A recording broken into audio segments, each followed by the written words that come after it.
What's up? What's up? What's up, good people? It is on. I couldn't even see it live come on, but it is on. We are in the building. Everything is live. Still getting some things together, dotting a few I's, crossing a few T's. Haven't even formally sent the link to LilBigNate, but you know it is on the way. You know it is about to happen. You know it is about to go down. So I'd like to formally thank everybody for coming on in, whether you're catching it live or catching it on the restream. Make sure you hit the like button. Make sure you hit the like button, strap on in. You know what time it is. You know what time it is. Let's get ready to go. Let's get ready to rock. And let me even do a little double check to make sure that the audio seems to be sounding good. I know y'all let me know I'm a little greasy today. Got a little too shiny. There we go. That's a little better. That's a little better. That's a little better. But we will be joined by the one and only LilBigNate, who y'all know he definitely, no doubt, brings the fire every time he comes here. The formal announcement, because this is the day, the big day, the day that a lot of people have been waiting on. So we about to get this thing started. So let's get ready to go. Let's rock. Let's get it. Let's go.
Peace, folks.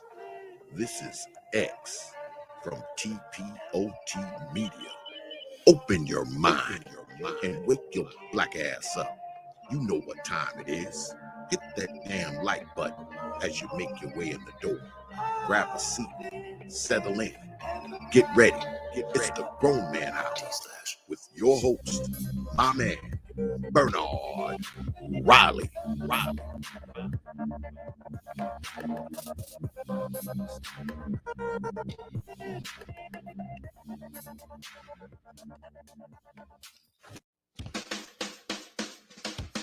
Hey, what's up, everybody? This is Mumia Obsidian Ali. You know who I am. I need no introduction, right? And you're listening to the Grown Man.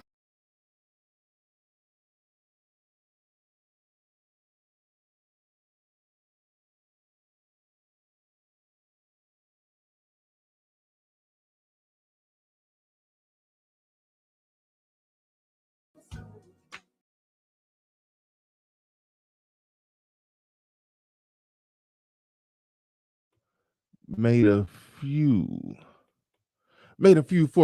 unforced errors out the gate. Made a few unforced errors out the gate. But the link has been sent to LilBigNate. The link has been sent to LilBigNate. Shout out to those that make it into the building bright and early before everything gets started. Still doing a few little things, getting everything set and ready to go and ready to roll.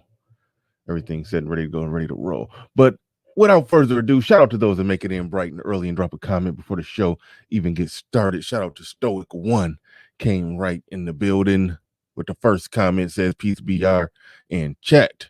Round 2, we ready. Man of Tomorrow says, is he announcing a party switch? Now that would be an announcement. That would be an announcement if he was here to announce that he's been a closet liberal all this time. That would be an announcement. Damn, that would be an announcement. Sleepy 8006 in the building with the comment, just laughing at what MOT said. Yeah, that was funny. That was funny. Got to give him props on that one. Darth Low IQ in the building says, "What up, fam?" Osama Abdu says, "Peace to the chat. What's good, Stoic?" Osama Abdu in the building. D-Rock Den. He's LilBigNate. In my Kanye voice, he says, "Bernard, I'm gonna let you finish." This is Logan JJ says, "In my Kanye voice, Bernard, I'm gonna let you finish. But I just want to say Prince Henry is the greatest simp of all time." Now, that statement implies that I'm a simp, and I am not a simp. I am a recovering simp. I've completed the 12-step program. You will not pin that on me. You will not bait me or tempt me to go back to that lifestyle that I used to live. I've recovered from that. I completed the 12-step program. You won't be pinning none of those charges on me. I'm a new man. Been delivered and set free. Shout out to the Mac the trucker in the building. Says, LilBigNate remind me of how Ray Lewis used to get the Baltimore Ravens fired up before a game. Salute to LilBigNate, the man on spirit motivational speaker. Yeah, Ray Lewis used to get it going. Rare Sings the Blues in the building. He says, thanks for the interview, my friend. Absolutely 100%. No doubt about that. No doubt about that. And one little holy shit. Hold on. I'm messing up. One little special little treat. I want to share something else before I bring LilBigNate up. This is fresh off the presses. A little I believe I got this right. Let's see. I want to do this before I formally bring LilBigNate up. And let's see if I can get this thing all the way right. Because I didn't know that this was about to be dropped on me right now. But I think I got it. I think I'm ready to roll.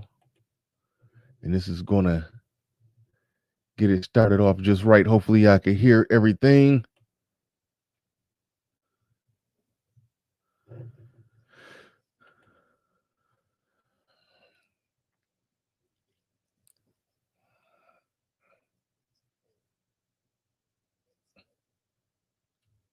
Shout out to SKC and Brother Xavier for that one. And without further ado, the man of the hour, LilBigNate, is in the building. What's going on? What's up, Bernard? How you doing, man? I'm doing good. I like what you did. That you got rid of the I or L or whatever that was. I like that. Yeah, I'm. This is learning. I think Mr. Samuel says we build it while we fly it. Yeah. Man. I've never ventured into this side of YouTube, so it is a very steep learning curve going on here. You notice it doesn't all quite fit in the avatar, and right. We'll get that straight. We'll get all this straightened out, man. But yeah. No, I appreciate you having me on the show, man. Thank you so much. Yeah, I don't know if you got kind of the vision in the thumbnail, because I got somebody who make my thumbnails for me, and yeah, it's supposed to be the announcement instead of big announcement. But I told him that he's making an alteration on that right now. Okay, my vision of it is, because like you said, you're 5'6", so you're a little guy, but you got a big impact. You cast a big shadow, so that's why I was like, hey, if you could throw something together where it's like a small guy with a big shadow, but casting a big shadow, I was like, I love that. But to be honest, even though I know I've got this big voice and stuff, I like to fly under the radar. But I would never call something I'm doing big or anything like that. I like the element of surprise. You know what I'm saying? Right. So just the announcement is, for perpetuity. If we could change that, I'd really appreciate it. Oh yeah, no, I'm definitely that's in the works right now. I'm checking to see if I get the email, and he's going to tweak a couple more things on that as Okay. well. But yeah, Well, but the graphic itself is great. Just not yeah. the big announcement. Yeah, I wouldn't do that. I wouldn't. Yeah. but yeah, no doubt. Yeah, I was hoping you liked the thumbnail. Oh, the thumbnail's great. Yeah. Yeah. Absolutely appreciate it, man. Right on. But yeah, so the formal announcement, we announced it, we hinted at it on the last show, the last time you was on, but go ahead and let it be known officially what the deal is. Well, this day, today, March 9th, it will be the inaugural LilBigNate show that will be broadcast at 7 p.m. Cross my fingers. As long as I am somewhat proficient with this StreamYards thing. Mm-hmm. Either way, I'll be broadcasting 7 p.m. this evening. And every Tuesday, Thursday, and Sunday initially. Tuesdays and Thursdays will be like, a subject-driven live stream. I, of course, will give a longer than usual monologue about the subject. I think that's what people want to hear from me. They want to hear me speak on different subjects. Mm-hmm. Sunday will be a call-in show. There won't be any long monologues. It'll be a subject and that I'll address, and my co-host. There will be a co-host for the Sunday call-in show, and we'll deal with your opinions, your perspectives on the subject matter. And this evening's broadcast all I'm going to do is go into what my channel is about, how I view money, how money relates to the channel. And also we're going to talk about women in the space and how I view them, what role they should play. And that'll pretty much be it this evening, but it will be an introductory broadcast like none you've heard before.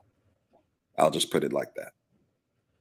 Right on. You're gonna be talking about women in this space. I take it you're gonna like you've been known. I mean, I've joked with you. It said that you tend to trace every conversation back to conservative politics. So I'm assuming that there will be a major political element to your show. I presume. Not as major as you might think. Mm-hmm. No, I've got opinions on a whole host of subjects. Now, my ideology informs my movements and my thoughts, of course, but I mean, I have opinion. My first singular subject-driven broadcast on Thursday is going to be about swirlers. I'm going to it's going to be LilBigNate versus the swirlers. So yeah, it's my channel. I have plans to start a political channel. But yeah, the majority of what I do won't be political, believe it or not.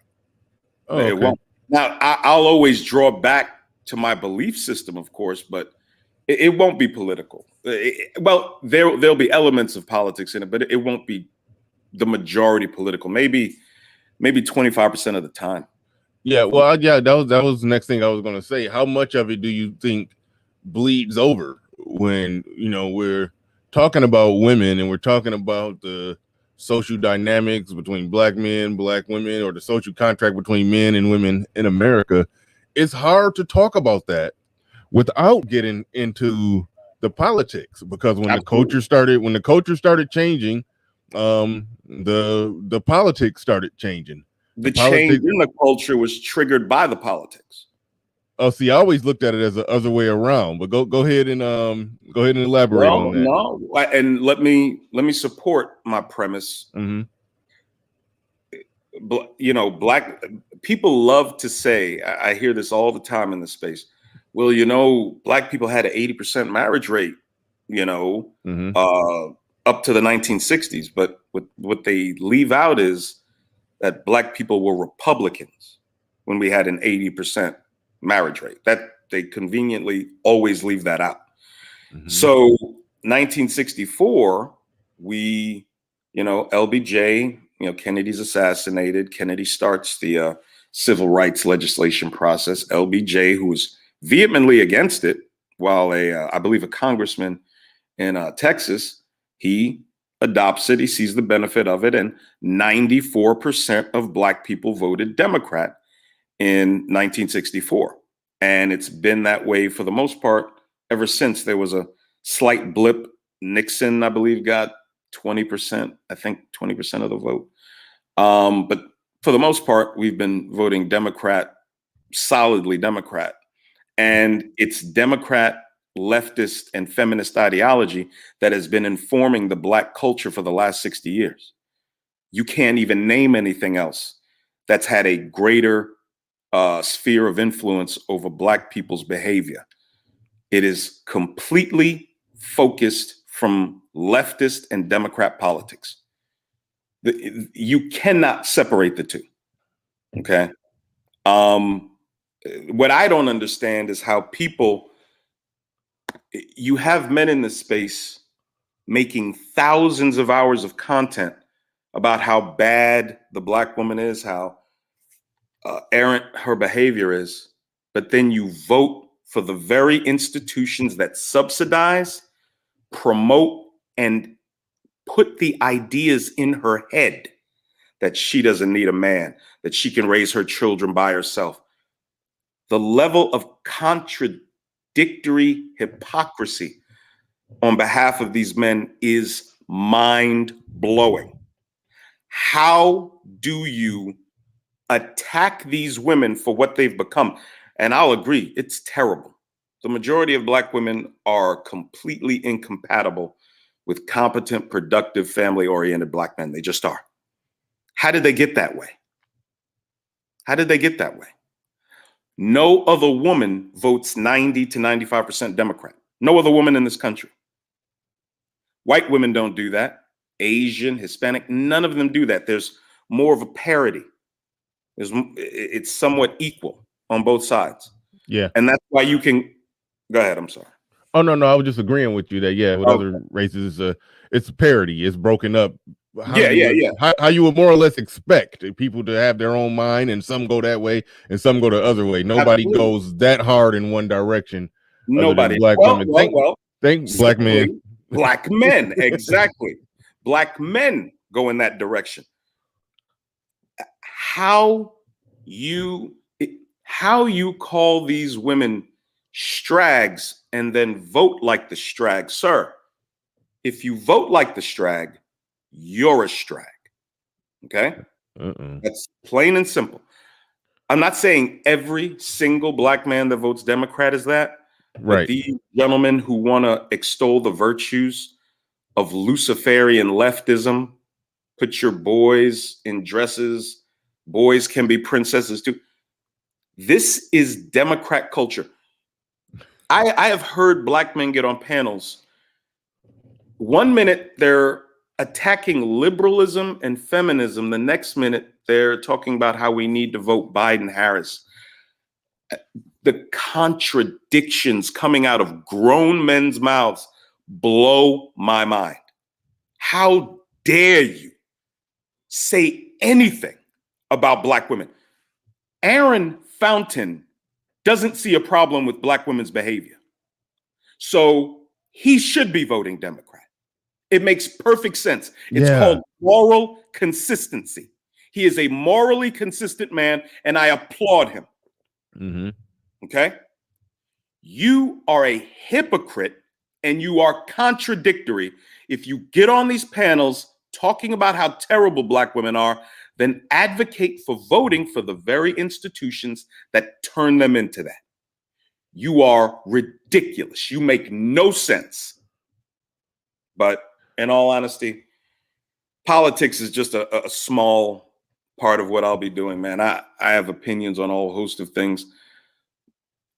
SKC, when we were working on my intro, he said, you know, what is your channel going to be about? And I said to him, I said, you know, I've heard brothers talk about, you know, trips to exotic destinations, their real estate investments, military guys traveling the world, all these incredible accomplishments. I kind of live vicariously through these brothers because I haven't really had the opportunity to do a lot of that. I've been a single father since 2004. You know, my children are grown now, so I have the ability to do things more and more that I want to do. But my life has been about being a father. I can relate. You know, absolutely. The way and the things I've taught my son and daughter, that is where 90% of the focus in my life has been. And I have the things that I've told them, I want to give to those people who may see me as someone who it might be wise to come under the advisement of. So, especially for these young women, you know, Ty City, the last time I was up, he came. No, there's no drama, man. No. No drama. I ain't got no drama for you, but none at all. No. But Ty City came up here, and he was like, you know, he was insisting that, you know, it doesn't really make sense to discuss things with these females. You know, the good ones are good, the bad ones are bad. And I told him something that kind of has been ringing in my head, and I'm going to make it when I do address women. This will be the premise that I'm coming at them from. And it's, I want fewer ruined Black women. That's what I want. I want fewer ruined Black women. Now, when something is ruined, it's irreparable. It's not salvageable. So I won't be addressing those women. As a matter of fact, I think it would be a wise idea if we as men, first of all, don't argue with women. I've learned that lesson myself. There used to be a platform I used to go on where it would always devolve into these arguments. And I'm like, this is ridiculous. What am I doing this for? And you don't argue with Black women. Black women have no leg to stand on any subject that would be pertinent to us as Black Americans. Zero. They have been in complete control of the Black community. They have run it into ditch after light pole, after traffic sign. They keep running us into these things. That's just what they've been doing for the past 40, 30 years now. We don't argue with them. When you see the lady from Seattle or Krusty, her name is Chrissy, but I call her Krusty. And Miss TKO, all these women, don't argue with them. Don't be angry. What I want you to do is just put 2 words. Okay. Whenever you hear them going on their rants or you happen to be in their comment section, just put these 2 words. Let them know what they are. Put the ruined. That's all you got to put. Put the ruined. That's what they are. They are ruined women.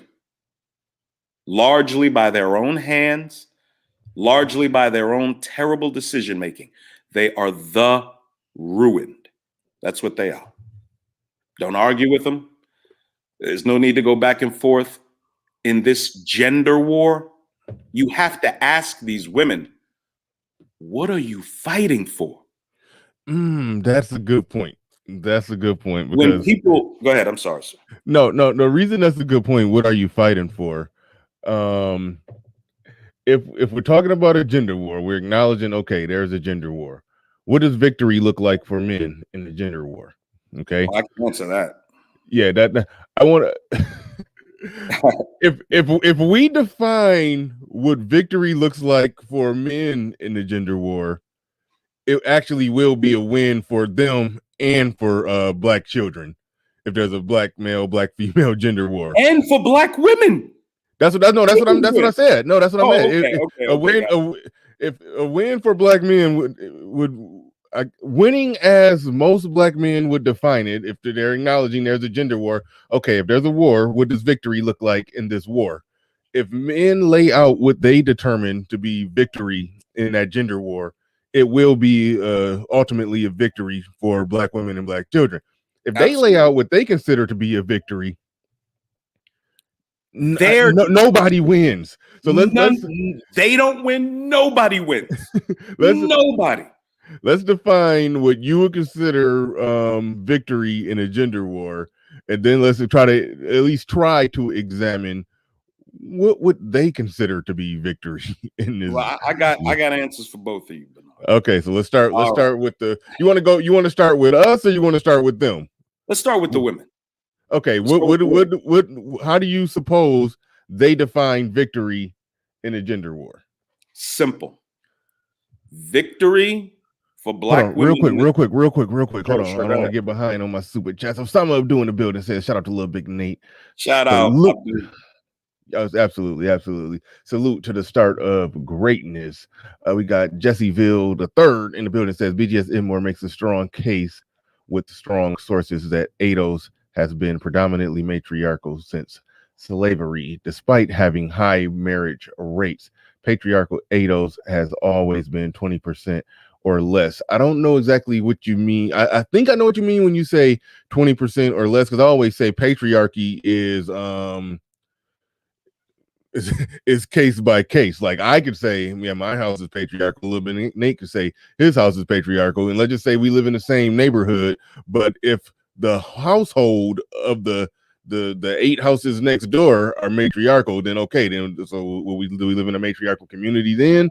So I don't know what you mean by 20% or less, but I do believe in this country it is what's the word I'm looking for? It's not freedom of association, but that's kind of how it is. It's patriarchy based off whether or not you individually want it. That's one way to look at it. Looking at it from a broad standpoint, you almost got to ask the question: is the country even patriarchal? If the men who are in power, I mean, a lot of women are in those powerful, higher positions, but the men who are in power, they vote for the things or enable the things that give women the ability to live in a matriarchal way, So, and by living in a matriarchal way, I'm saying they don't have to yield to men. They can do what they want. They can do what they want, how they want, with who they want.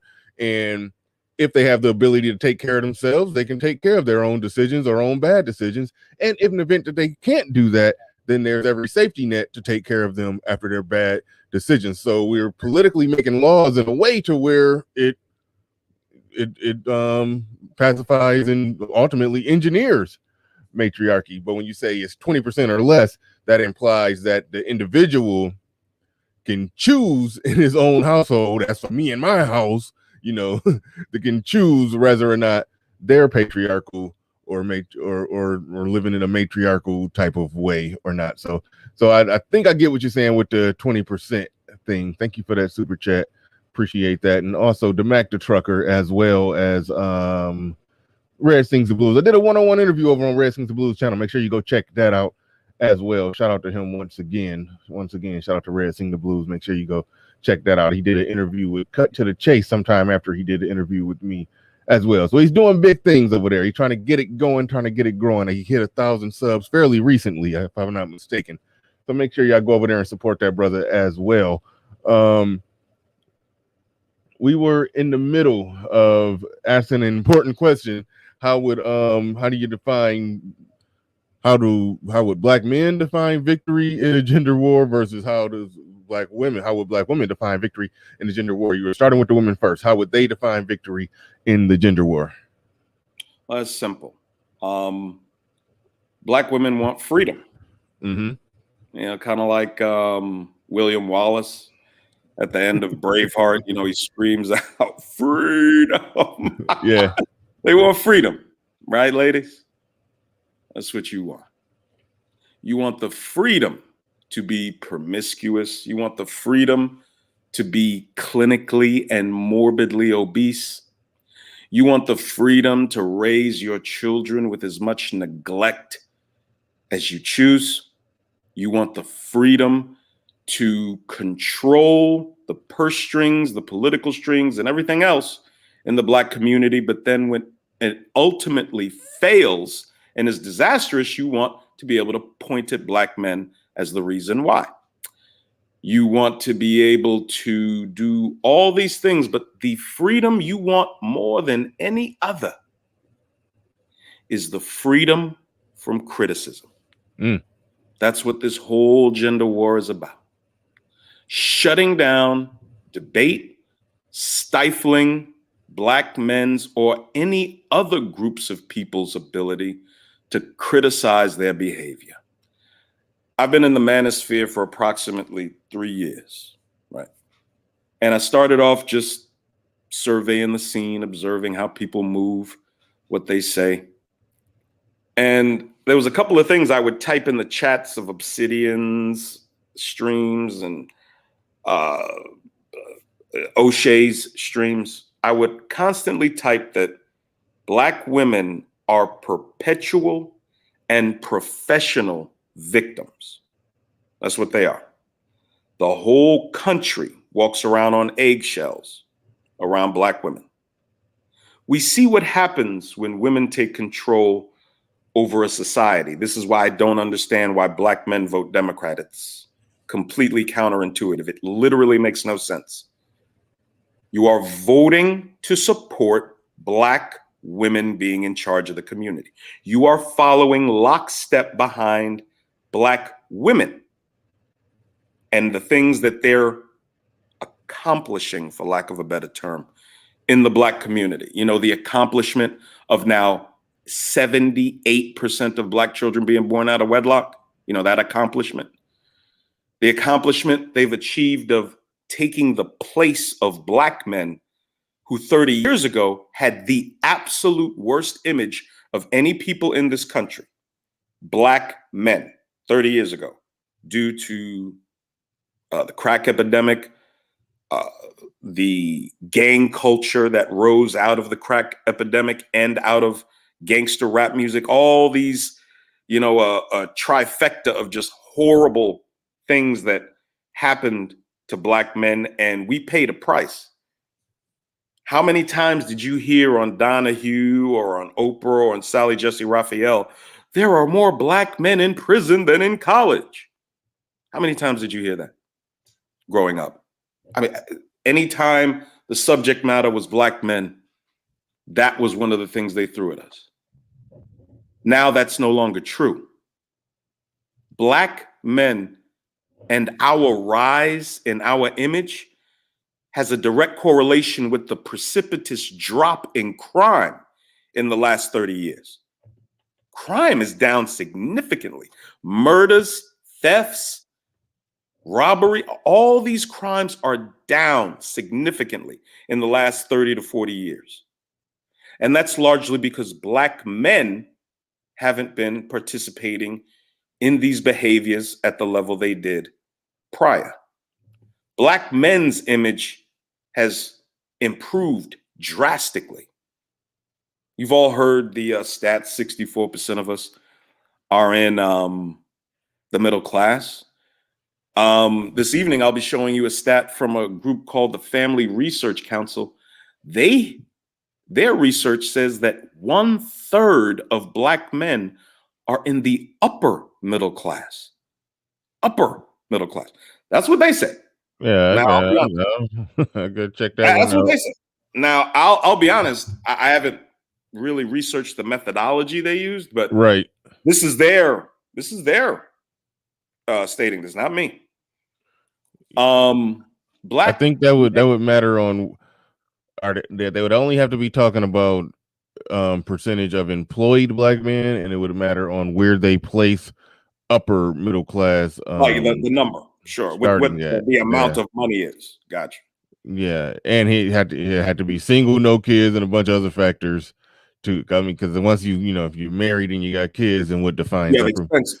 Yeah. So it's I want to hear that nuance fleshed out. But anyway, but carry on. All right. But yeah, black men's image, we've come a long way from Reginald Denny getting hit in the head with a brick in 1992. We've come a long way, man. We have.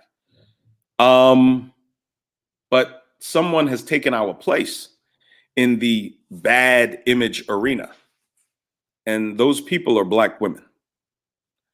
Black women's image, thanks to the advent of the internet, is significantly worse than ours was just 30 years ago, because everybody gets to see their behavior. Everyone. You go to look for a fight video, you are much more, there's a much higher probability you're going to come across a video of a black woman fist fighting than any other race of man or any other anything. Black or any other race of woman. Black women have tens of thousands, not hundreds of thousands, of videos of them fist fighting, just engaged in the most barbaric behavior imaginable. And if you want to set aside the internet, fine, let's talk about television. Let's talk about cable television. Let's talk about any random tattoo reality show or any reality show where black females predominate the cast. You will have fighting, cursing, spitting, the yanking off of wigs, the throwing into faces with drinks. This is the Black American female image. Now, what do you attribute this behavior to? You know, I used to call into Obsidian's Mixler show when he was on Mixler, like pretty steady and heavy. And I used to call in and I'd give my opinion stuff. And it got to the point where he started like taking jabs at me because I would make a correlation between BFF and the Democrat Party. And he started to say, here's LilBigNate calling again.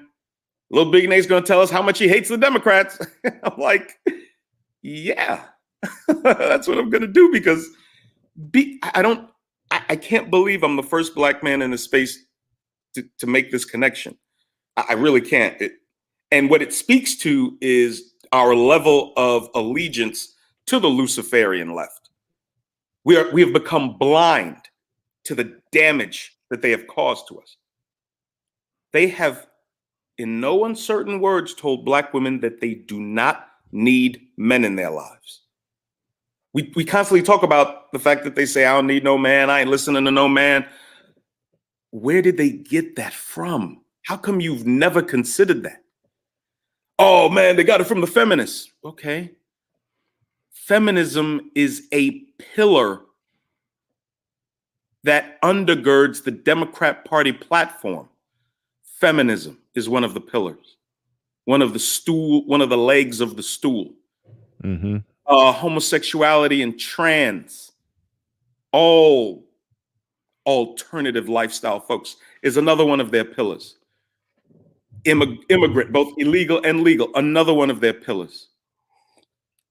The welfare state, another one of the people that they consistently depend on for their vote. And you black men, you quote unquote thinking black men, are going to vote with those groups of people. Really? And then get up on panels and condemn their behavior. That's going to come to an end, gentlemen, because I am going to highlight just how hypocritical and contradictory you are. You will be embarrassed to get up there and promote Democrat Party politics and then try to condemn black women for their behavior. You won't be doing that much more. I promise you. Now, we know what I'm sorry, bro. No, go ahead. We know what black women are fighting for. Black women are fighting ultimately for the freedom from criticism. That's what they want. They want to be able to do whatever they want, whenever they want, and blame everyone else for it. Obsidian, speaking of Obsidian, he made light of Deborah Cooper. He was the one to bring this to my attention.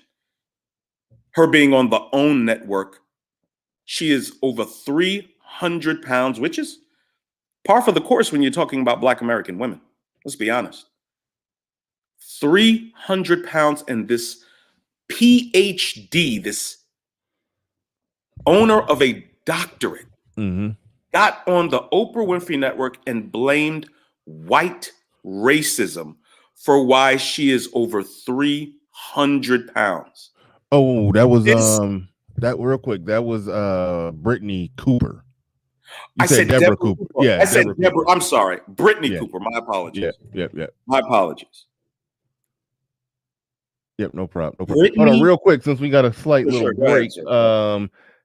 236 people in here. 236. Only 75 on the likes. Let's get the likes up, people. No Y'all way don't want we me to should stop talking, do you? I'll stop talking. No way we shouldn't be at least 150. I'm putting we should damn near we should instantly just pop over 100 right now with me saying it right now. Just go ahead and get the likes up. But there's no way we shouldn't be at least 150. I'm adjusting it because I know there's some people that don't like what LilBigNate is talking about. I understand that. I don't understand some people holding back on a like because of that, but that's still ridiculous to be sitting there with 87 likes and 200 and now 241 people in the building. Make sure you hit that like button. If you just made it in, make sure you hit the like button on the way in. If you've just been sitting here the whole damn time, make sure you hit the like button. Finally, go ahead and hit that like button. But yeah, get out of your feelings and hit the like button. Somebody just hit the thumbs down. We did just jump right over 100. I knew we should at least be able to instantly jump from 75 to 100 just off the people that simply forgot. Shout out to Truthers. I know it. Thank you, gentlemen. Thank you, ladies. I appreciate it. Right on. Damn, what was going on? You said somebody said she's 6'1", 325. I don't even think she's 6'1". I don't think she's that tall. 6'1". Good God. I don't think she's 6'1". Yeah, I don't think she's 6'1". Yeah, come on. You might be right on that 325, but I don't think she's 6'1". But let's see. We was talking about what would define, and I did a stream on this a long time ago. My channel was a lot smaller. I touched on what will we define as victory in a gender war, and it's clear is two different sides. You're saying victory for them is just black men to just shut up, and they have freedom from criticism or protection from criticism. That's victory for them. For black men. For black men, what would you say or define as victory in a gender war? Ace in Spade says, Bernard Raleigh supporting the show. Shout out to you. Thanks. I appreciate that. But all right, now, let's go. Go ahead. Yeah, gentlemen. Well, if I could just this evening, I'll be putting out my Cash App for the very first time. I've had several brothers over the course of the last 6 or 7 months ask me for my Cash App, and every time they've asked, I told them no. I want to wait till I can have a channel and give you something substantial before you do anything in the way of financial support. Okay. So, but what I need you to do is Cash App or Super Chat Bernard, because the money that comes across the screen is an indicator of whether I should or shouldn't be doing this. Period. I'll go more into that this evening. Okay. But make sure if what I'm saying resonates with you, if it hits you emotionally and gets you amped up and motivated, let that motivation manifest itself in super chats and Cash Apps. That's what I need to see. That's what I'll need to see on my channel. If I don't, there's no need for me to have a channel. I'm not vain. I don't need to get up on platforms and talk about my perspectives. There are dozens of people I just know as acquaintances that I can do that with. if I'm going to do this, it's going to be to earn a living and hopefully replace my job that I've had for the last 20 years as an auto damage appraiser. Okay.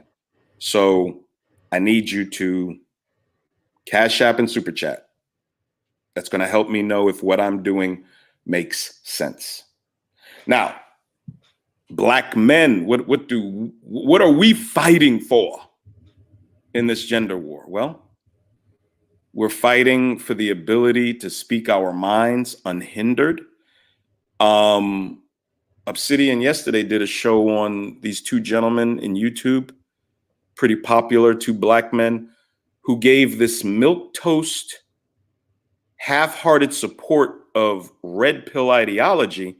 And from what I understand, they've been demonetized.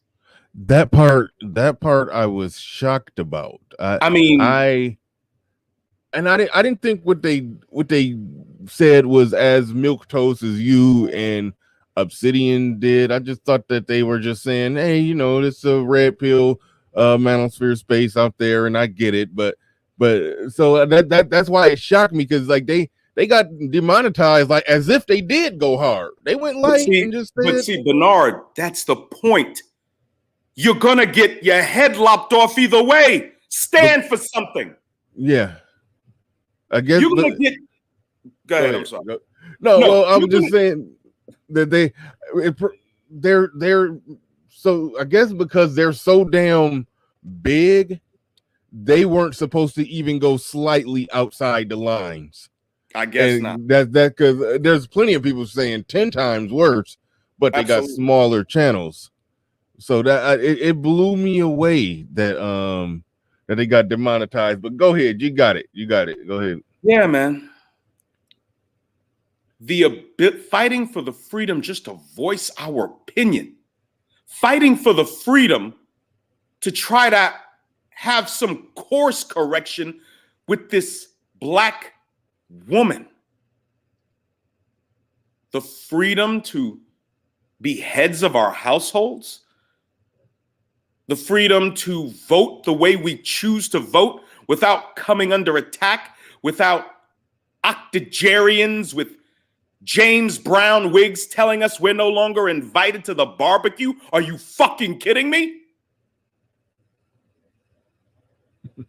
The freedom to just be a man, to have our positions and our opinions. Maybe the freedom to take our rightful place, as the Quran describes as the maintainer of women. You do know that you are supposed to be under the leadership of competent, productive Black men. We are the only ones that are supposed to be instructing and advising you. No one else. The freedom to be a proper example for our children. The freedom not to have our finances ruined because our relationship didn't work out. The freedom to even be involved in our children's lives when we made the mistake of having our children with a bitter, sadistic, wicked, fucking woman. That's what we're fighting for. Ours is a righteous pursuit. Yours is a wicked one. Even when you win, Black women, you lose. The only way you win is when Black men do. Because it's Black men that take you under consideration while we're working up in our careers and trying to do better, trying to make more money, taking these entrepreneurial risks. It's not in the forefront necessarily of a brother's mind, but in the recesses of his mind is, you know, I want to be in a better position to take care of my children and the woman I end up with when that happens. Or if he has you and a family as he embarks on these pursuits, it's in the forefront of his mind. What you do, your degrees, your accomplishments, your making the judgeship, your making junior partner has nothing to do with us. Nothing. You don't care. All you are concerned about is yourself. Narcissism is your reward for you winning your war. The acknowledgement of the importance of family and the nuclear Black family is what we will win. You would be well advised to play a Benedict Arnold and come over onto this side of the war. And if we're being honest, there are women that are doing that. There are. There are women that see how absolutely terrible the Black American woman's image is. They want no parts of it. None. My daughter's one of those people. She has a couple of friends who are exactly like that. On the last broadcast, I told you about my daughter's best friend. She got married the beginning of last year before COVID hit. She got married. I have pictures of her that I'll be showing from her honeymoon. 19 years old and married. Fewer ruined Black women. Can you argue with that? You Black men who don't like me, who are going to try and call me a simp or a save them or whatever. You want to come up and argue against fewer ruined Black women? I mean, you can. I don't know how intelligent you'll sound, but you can. You can. And I know that this contingent of decent and potentially decent Black women is very small. I know it's very small. Trust me, I know. I have a connection to very young Black women through my daughter and her friends. I've seen the things they say, the things they do. Trust me, I know how small the grouping is. My son also. It's incredible to have this view. A daughter dealing, oh, hey, Roxy, how you doing? I'm going to be talking about Ms. Beckles very soon. Appreciate that, Ms. Beckles. Thank you. So I get the perspective of a young Black girl interacting with other young Black girls and how absolutely vile their behavior is. O'Shea Duke Jackson, with his celebrity junk and the other things he does, he did an upload a few weeks ago. 4 young Black girls, couldn't be more than, they couldn't, none of them could probably even be 25 years old. There were 4 of them. And they were all looking in the camera and they said in unison, "We want big D ballers." But they said the word. We have young Black women thinking it's proper behavior to get on a social media platform, I think it was Instagram, and tell the world, we want big D ballers. Those women, those young ladies are on the road to ruin. They may have even made it to their destination, to be honest with you. So I'm not necessarily too concerned about women like that. I'm just not. It would be a waste of time. I would be making the same mistake so many elementary and middle schools make all across the country, putting 90% of their resources into the worst children instead of celebrating and hoisting up on our shoulders the children that are actually doing the work in those schools. So I don't want to make that mistake. Okay.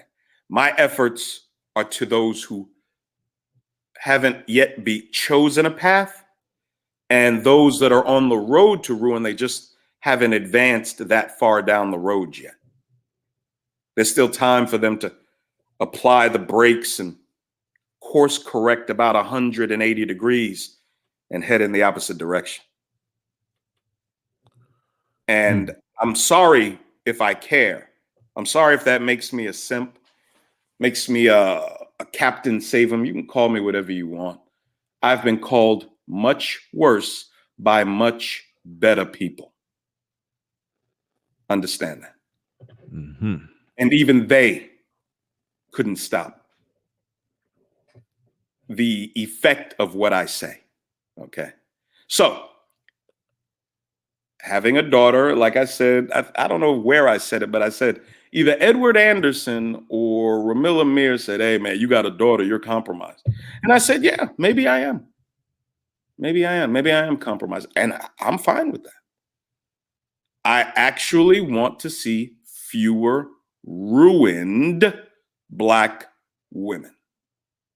And I know the way to make that happen is to, in Malcolm X, the movie, Malcolm and the Honorable Elijah Muhammad were talking about how to deliver the message. And he said, you know, our people, the messenger said, our people drink from this dirty glass, this filthy water.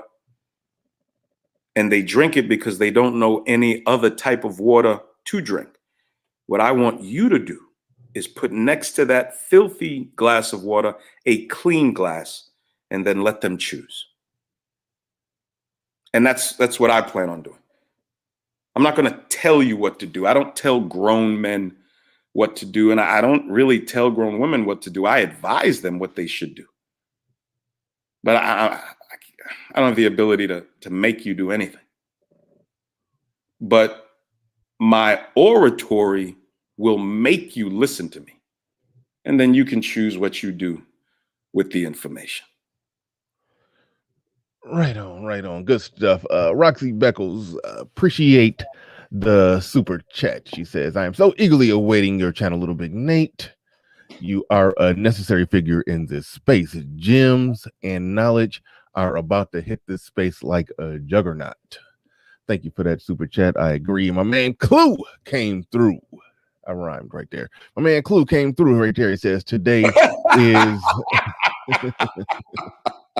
says today is Nate. Appreciate it, man. Thank you. Today is Nate Day.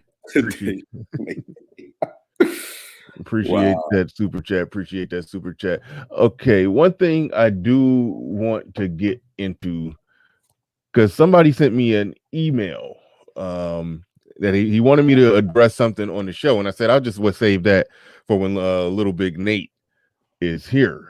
And so sure. I want to go ahead and get into this this email. So give me a half a second so I can I guess I'll pull it up. I don't necessarily need to pull it up, but I will. I'll pull it up.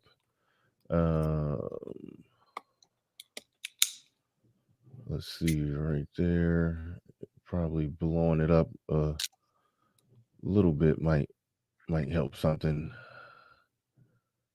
But all right, I think y'all can see it. I think I can't see it, but that's big as it's going to get for right now. I'll read it and you can respond to it. But this brother sent me an email, sent the Cash App in an email, wanted me to discuss this. This is okay. Hopefully I'm not doxing anybody, but D Quinn, he says my name is Dave. Well, D Quinn on YouTube. He says, I'm a loyal viewer of your live stream. I appreciate your platform you've created to help brothers flesh out ideas through mostly logical debates. I agree with that. Mostly logical debates. We try. He said, I don't even know about your super chat and stuff. Okay. Yeah, but he sent the Cash App. Something about the super chat not working, but he sent the Cash App. Anyway, that doesn't matter. He says, however, there's a certain issue I was hoping y'all could touch on one day. He says, I've always been a progressive in terms of politics. You're going to like him a little bit progressive. He says, I've always been a progressive in terms of politics. But you brothers have had an influence on me to the point where I don't mind admitting that I have some conservative leanings. But the current solution of the black conservatives of the manosphere is to vote Republican. And I believe that is simply misguided. I'll pass it to you, see if you want to briefly respond to that part of it. But right out the gate, D Quinn, you shorthanded a lot of what's being said. The current solution is to just vote Republican. Like they don't.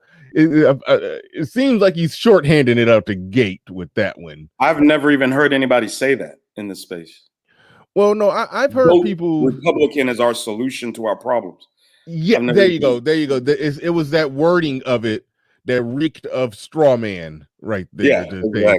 Vote Republican. That's the solution to our problems.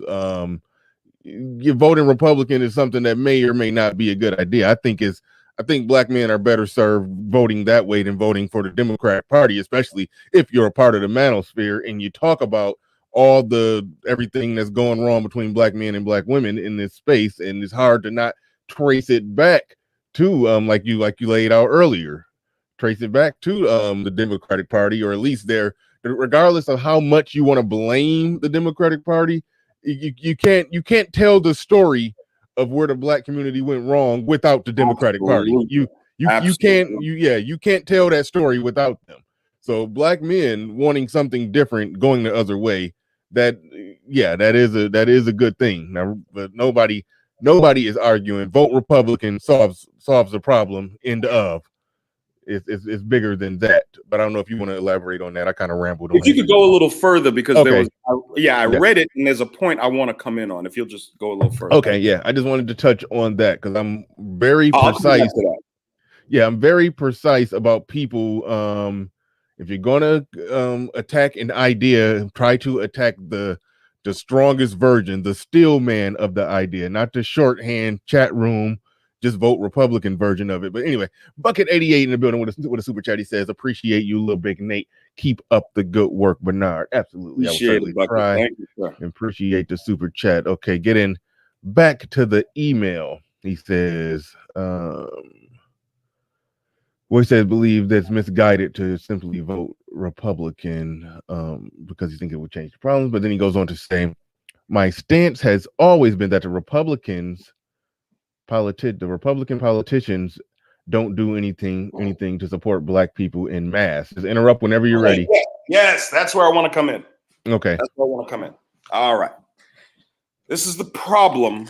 This is the fundamental problem with black male Democrats. And I'm not attacking this gentleman. Do not take what I'm saying as an attack on you, sir, because it's not.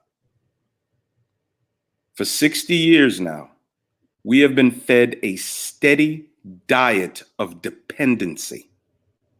Every one of our answers to every one of our problems, we are supposed to look towards DC, towards Capitol Hill, towards the Oval Office. This is a problem. Men don't do this. Men don't look to other men for the answers to their issues, especially when you listen to leftists and hoteps, the very man that, according to you, put us in this fucking problem. That is ridiculous. When you come to this side of the aisle, brother, you abandon all ideas of dependency. You become completely self-reliant. Your focus is on you as an individual and what you can accomplish if you put forth the effort. There is an abundance of things you can take advantage of out here. Money, women, endless opportunities. All you have to do is change your thinking. Get out of your victimology. Get out of your they don't care about me. Mr. Fantastic says, you niggas are just begging for a hug. And that's exactly what's going on. You leftist and Democrat black men, you want the white man to hug you. You want him to hoist you up into his lap, maybe take his thumb and put it someplace, maybe kiss you in your mouth. I don't know what you want from this white man. I really don't, because a lot of black Democrat men are so much like black women. One minute you hate the white man, the next minute you want him to come and love on you. Make up your fucking minds, okay? And again, this is not addressed to the gentleman that wrote it. I'm talking to the stratosphere leadership in this space, okay? That's who I'm talking to. Make up your mind about the white man. You're like black women. Do you want to be with the white man? Do you hate the white man? Which is it? Which is it? Make up your mind. And this is the problem that you have when you are raised under leftist, feminist, Democrat, and progressive ideology. You're always looking for the answers to your problems in places that you are not in, when all the answers are actually within you. You have to figure these things out. You have to make friendship with people who are heading in the direction you want to. You have to figure out what your innate talent and skill is, cultivate it, and then bring it to the marketplace, and you can make money like all these immigrant groups do when they come here. We can do that. We've been here the longest. We have a birthright to this country and the opportunities that are in it. We need to start taking advantage of that. And that will never happen as long as we have panels of black men talking about policies. What are the policies? We have the ability to do anything that we want to. Why don't we take a page out of the white man's book? The white man doesn't give a damn what you think about what he does. He plans, he strategizes, and he executes. And he doesn't give a fuck what you think about it. Why don't we do the same? That's it. Yeah, good stuff. Good stuff. Good stuff. Good stuff. Continuing on. He says Republicans don't do anything to support black people en masse. He says they are often against pro-black initiatives. Case in point, the attached screenshot shows how they feel about us. I'll pull up that screenshot in a little bit. He says, now I haven't looked into this. Oh my goodness, he's back on. I didn't even realize he went back on George Floyd. I haven't looked into this George Floyd act in detail, but what's explained here doesn't sound like it's asking for anything more than some basic accountability from police. The damn near no Republicans in the House are supporting the bill. I suspect similar results from Senate. Okay, what exactly? I'm trying to pull up what he's talking about right here.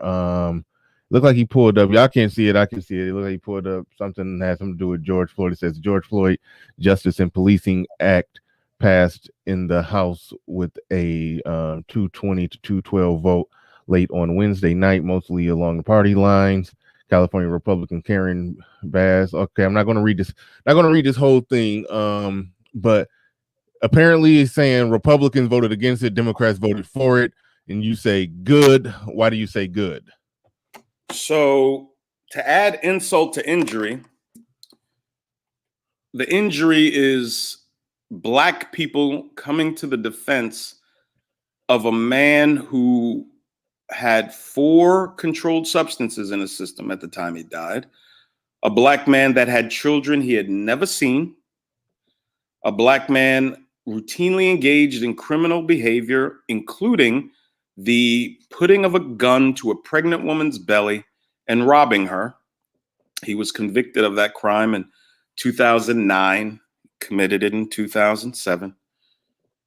Now, he did not deserve to die for passing a counterfeit $20 bill. No, absolutely not.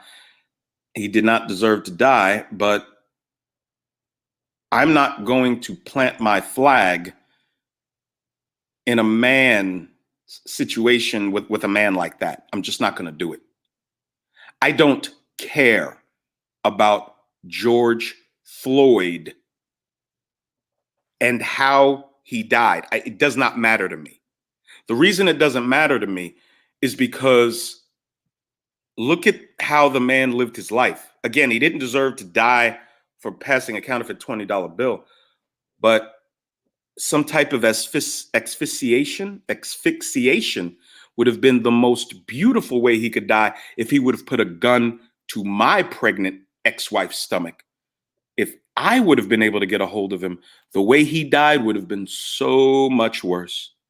But you black people Look past all that evil, all so you can make an issue of the fact that this man died under the care of some white police officers, white and Asian police officers. That's all that matters at the end of the day to you. Even your anger at his death suggests you believe in white supremacy, because the only people you get mad at that kill us are white people. Your very behavior suggests you believe in white supremacy, because that's the only time you get upset. It's disgusting. I remember when I was in Mr. Fantastic's chat, and I said, hey, Mr. Fantastic, Nancy Pelosi gave him the folded flag. I wish you could have seen his face. He was disgusted. He could not believe that Nancy Pelosi and some other congressman gave a folded flag, an honor reserved for our fallen police and for dead military members, to George Floyd. So we have the injury. Now, the insult is passing a law with this man's name on it. During the summer of 2020, I just want to just back up and make sure that I understand something. He never served, correct or no? Not that I've never heard that he served in the military. No. Yeah, no. That's a folded flag. Yeah. Okay. Yeah. Carry on. Well, shout out to Bro Truth. He says LBN launched the channel, must be bacon in the sky. He's basically saying, oh my yeah, you're gonna finally start your channel. All right, brother Truth. I expect to see you over there, sir. Yes, you better be over. You better be over there when pigs are flying. You better be over there to witness. Doug in the building. He says, "What's the point of politics if policies are not important?" LilBigNate. Policies are important, but policies will have almost no effect on Black people collectively until our culture and behavior changes. I'm sorry. You can pass whatever laws you want, sir. Until we get a hold of these behavioral problems, none of that's going to mean anything. It's all nonsense and platitudes. That's all it is. Oh, well, we need this policy. Oh, well, we need. No, we need to change our behavior. And as a sober people, then we can approach Capitol Hill and request what we want. Or we can do what I think we should do, and that's separate. The productive class of Black America goes this way. The unproductive class goes whatever fucking way they choose. And then once we've established ourselves independent of the rest of Black America, then we send our representatives up to Capitol Hill and let them know what we want. So we don't get it mixed up with all the free lunch and blocks of cheese. And, pretty soon you'll be giving these Black women free wigs in the welfare benefit. They'll be getting wigs. They'll be getting 6, 8, or 10-inch press-on nails. All this is what's going to happen the more control you give to these Black women and leftist Democrat Black men. You are getting what you're voting for. You will no longer separate your vote from what you believe in. No more. They'll be getting free wigs. Yes, you get wigs. You get Medicaid. You get Medicaid. You get wigs. You get cheese. You get vouchers for your $50 apartment that everybody else has to pay $800 a month for. And, you get your $10,000 tax return. Oh, isn't it beautiful? Isn't it beautiful? I do like something that you said, that if there's a separation in the people who have separated, they're going to Congress and they're, pushing for things that they're pushing for. It's a different thing. It hits different from what happens now, because when anything is done for Black people, it's always done in a way that just seems like, just more stuff for the I'm trying to figure out the best way to explain, like more stuff for the unproductive, basically. I call them the unproductive class. That's all what I call them. It does come off that way. I mean, you went all the way to government cheese and wigs and stuff like that, but that was funny. But it does it does reek of that. It does reek of that, like the goal and purpose. We do care about Black people. Look, we did this thing to help poor people continue to be poor, but as we put a band-aid on their poverty, that it does seem like that. Yeah, we took money from Bernard, we took money from Nathaniel, we took money from Sir Tice, we took money from SKC, and we gave it to people who are actively working on their destruction. These people, many of them, are working on ruining their lives. When these young women believe that the more children I have, the more aid I will receive, they're destroying themselves. And not only are they destroying themselves, they're going to destroy those children. I mean, Mr. Sotomayor, you're living off pointing this out. A very comfortable living, in fact. Yeah, but see, they care about Black people, because when she has more kids, that means she's able to get an extra few $100s in food benefits. So that's how they show that's how the Democrats show they care. They care. And those children will either go into our prison industrial complex, which benefits large corporations who funnel tons of money to both parties, to be honest with you. But yeah, I was just about to say, yeah. It's not the conservatively raised Black children going to jail. No, it's not the Black children raised in two-parent households that are going to jail. As a matter of fact, in her book, Guilty, Ann Coulter shows that, I think it was the Progressive Policy Institute said that when you remove the variable of single motherhood, the Black and white crime stats are almost identical. Yeah. Yeah, it was data that showed it was data that showed that you're better off being born Black in this country to a two-parent household than to be born white in this country to a baby mama. So that speaks volume of, to everything that they say that's oppressing us. Getting families figured out is the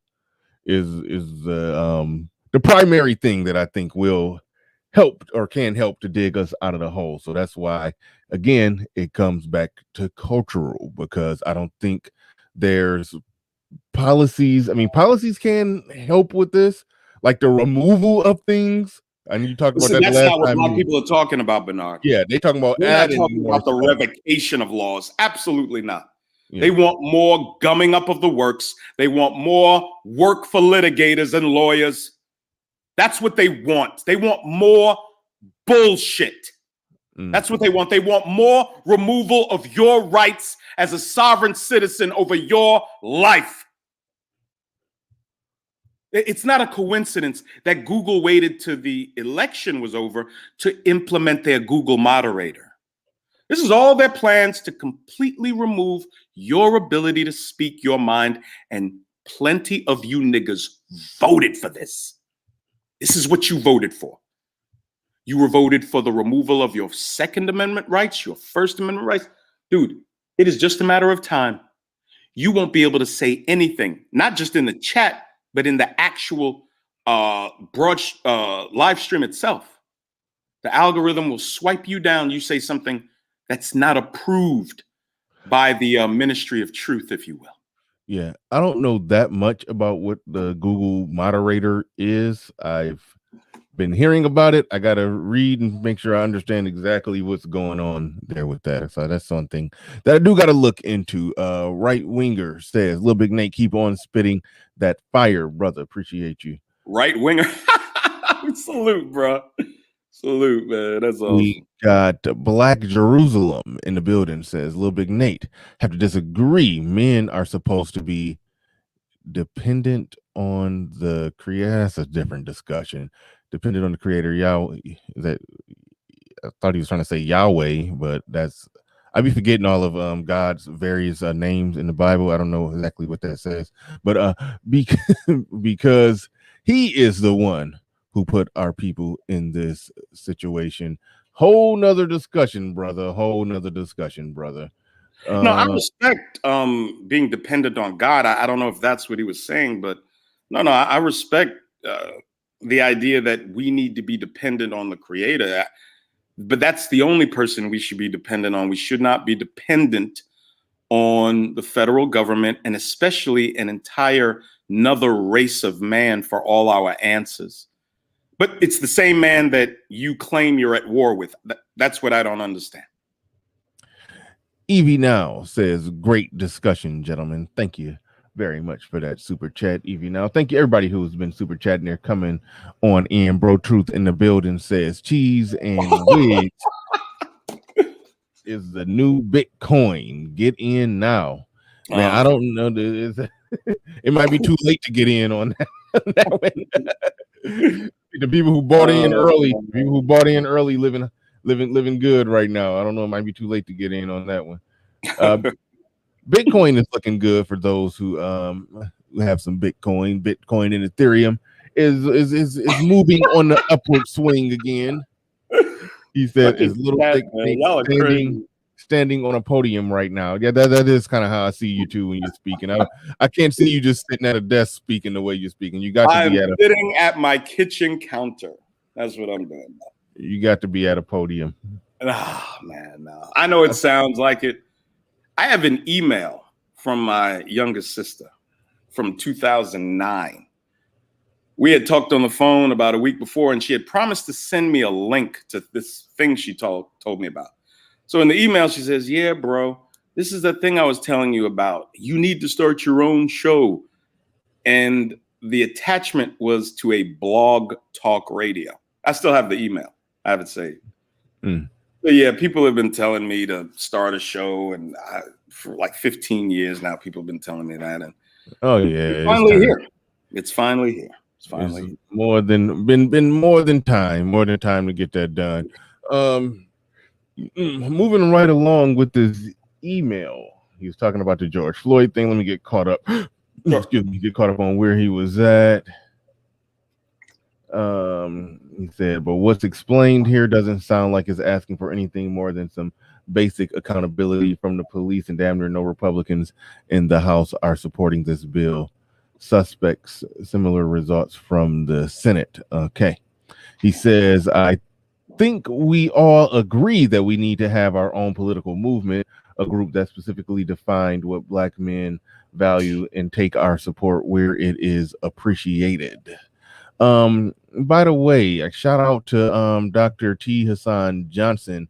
I believe I heard him talk about it on his channel, but I believe on his website they have some things laid out that Black men want politically. He ran down the he ran. Oh, you laughing at somebody? Oh, okay. We'll get to that. Niggas are crazy.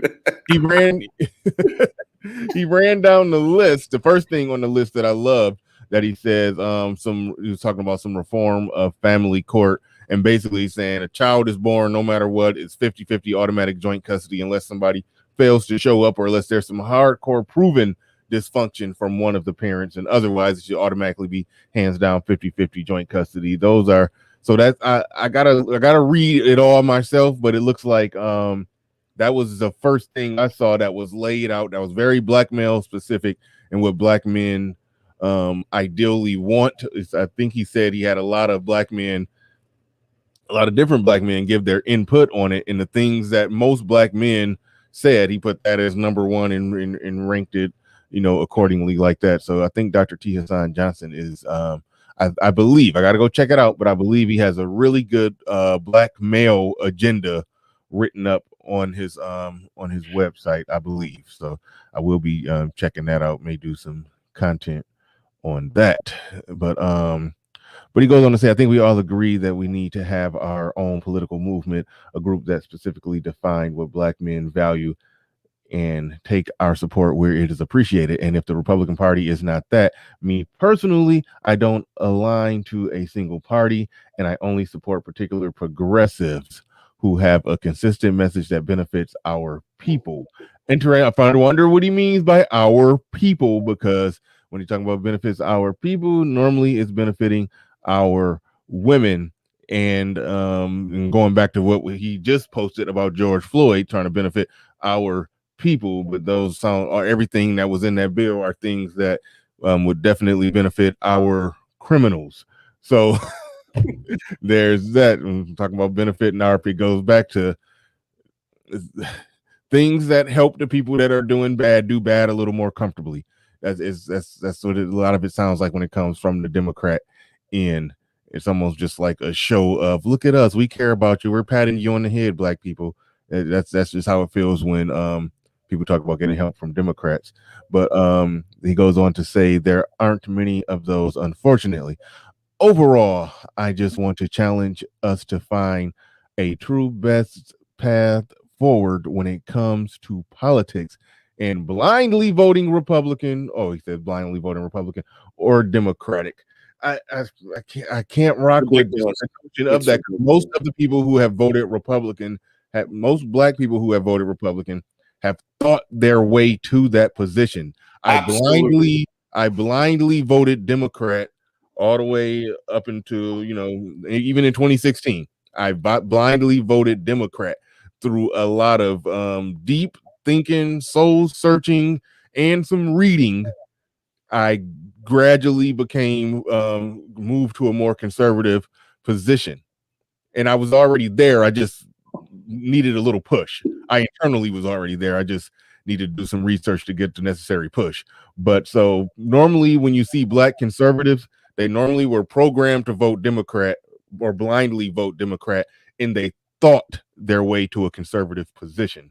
Now, if our default setting is to vote Democrat in Black America, it's default. So it's disingenuous to try to put them at equal footing. It says a blindly voting Republican or Democrat is not the answer, is not the way to go. Like, since when were black people in recent times just blindly voting Republican? Like, no, black people who are voting Republican recently thought their way to that position, not blindly led there. Come on now. Okay. you want to speak on that? It's in the letter. I see a man looking for another man's validation. That's all I see in this letter.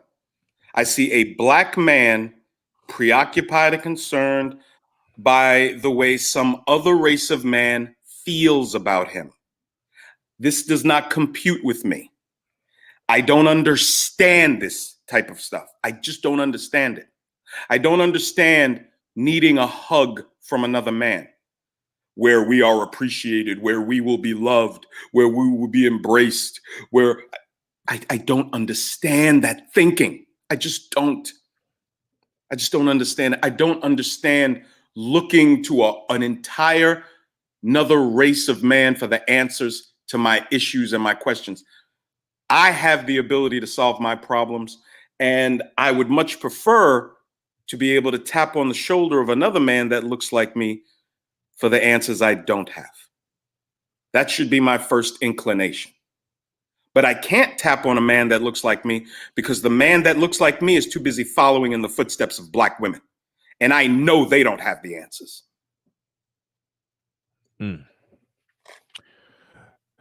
Mac the Trucker says, can LilBigNate say King Kong ain't got nothing on me? I'm not gonna. That niggas are crazy, man. I'm not gonna ask that you say that. I might do it for you on my channel, man. But you take more than $5, bro. It's gonna take much more than $5. But I'll do it. I'll absolutely do it.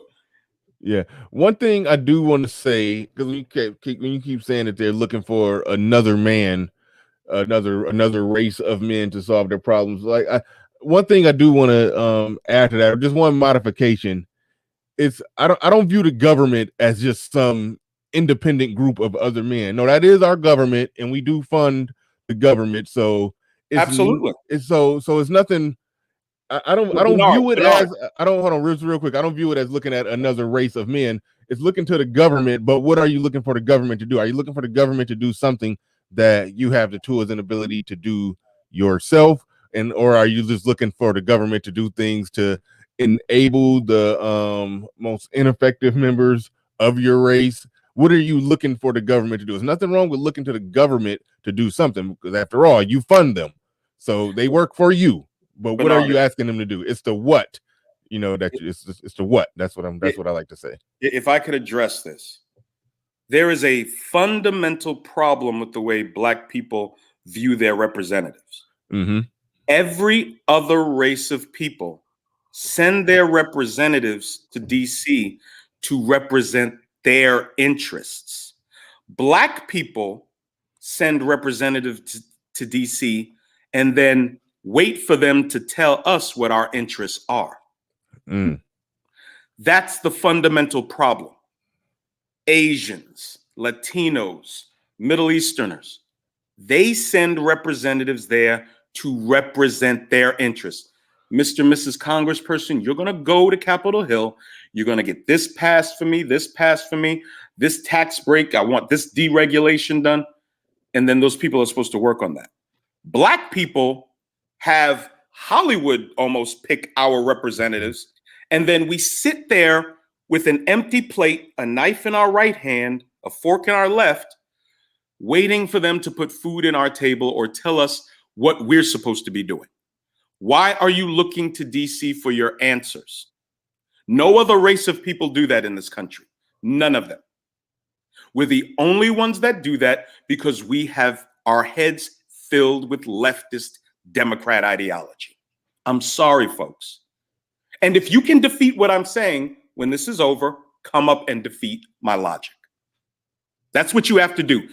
Insulting me in the chat with your fat, impotent fingers, making mockery of me, putting me down, is not making you any more intelligent, any more successful, or any more correct. You're still as wrong as you are stupid and as you are effeminate. That's what you are. You are weak, cowardly men who have never even had a man in your life to show you what a man is supposed to be. You niggas and I'm not saying this about Democrat Black men. I'm saying this about the Black men who are committed to leftist ideology in spite of all the horrors that you can point out about it. The kind of guys that will insult a man that they've never spoken to. Oh shit, the kind of men that make personal attacks on men that you have never said hello or goodbye or said anything to you. You are an effeminate, emotionally lopsided, mentally ill little girl. And you're a Democrat. That's what you are. Trader NBD in the building, he says, ninjas need personal responsibility, not their own political movement. Teach your sons to read. Don't have kids with strags, and stop caping for meth head criminals. There's a start. Thank you for the super chat, Trey, the MBD. Chief Raka in the building with the super sticker. Appreciate that. Clue back in the building with another when he said, yep, LilBigNate equals Charles Dutton B. Riley equals Don Cornelius. That's funny. That is funny. Oh man. Where are we at? I think we're done with this one. Okay, yeah, no, I read that. The last thing I read is when he said something about blindly voting Republican or Democrat is not the way to go. Honestly, I'm not really interested in calling in to join the discussion myself. He says, I'm in the afraid to lose my job camp, so I'd like to stick to the comment section. But I think it would make a good debate topic. Well, yeah, certainly read it and certainly appreciate you. Appreciate him doing that. He did say one more thing. He did send a follow-up email because I told him we will be reading this on the air, and he said, I appreciate that. One proposal I suggest, in case anyone asks for a solution, someone with the know-how in the manosphere creates a super PAC for an independent, non-party affiliate political group created by Black men for Black men. We can develop our agenda, goals, mission statement. I talked about how Dr. T. Hassan Johnson already has a pretty, I gotta go check it out. I heard him talk about it, but I want to go read it.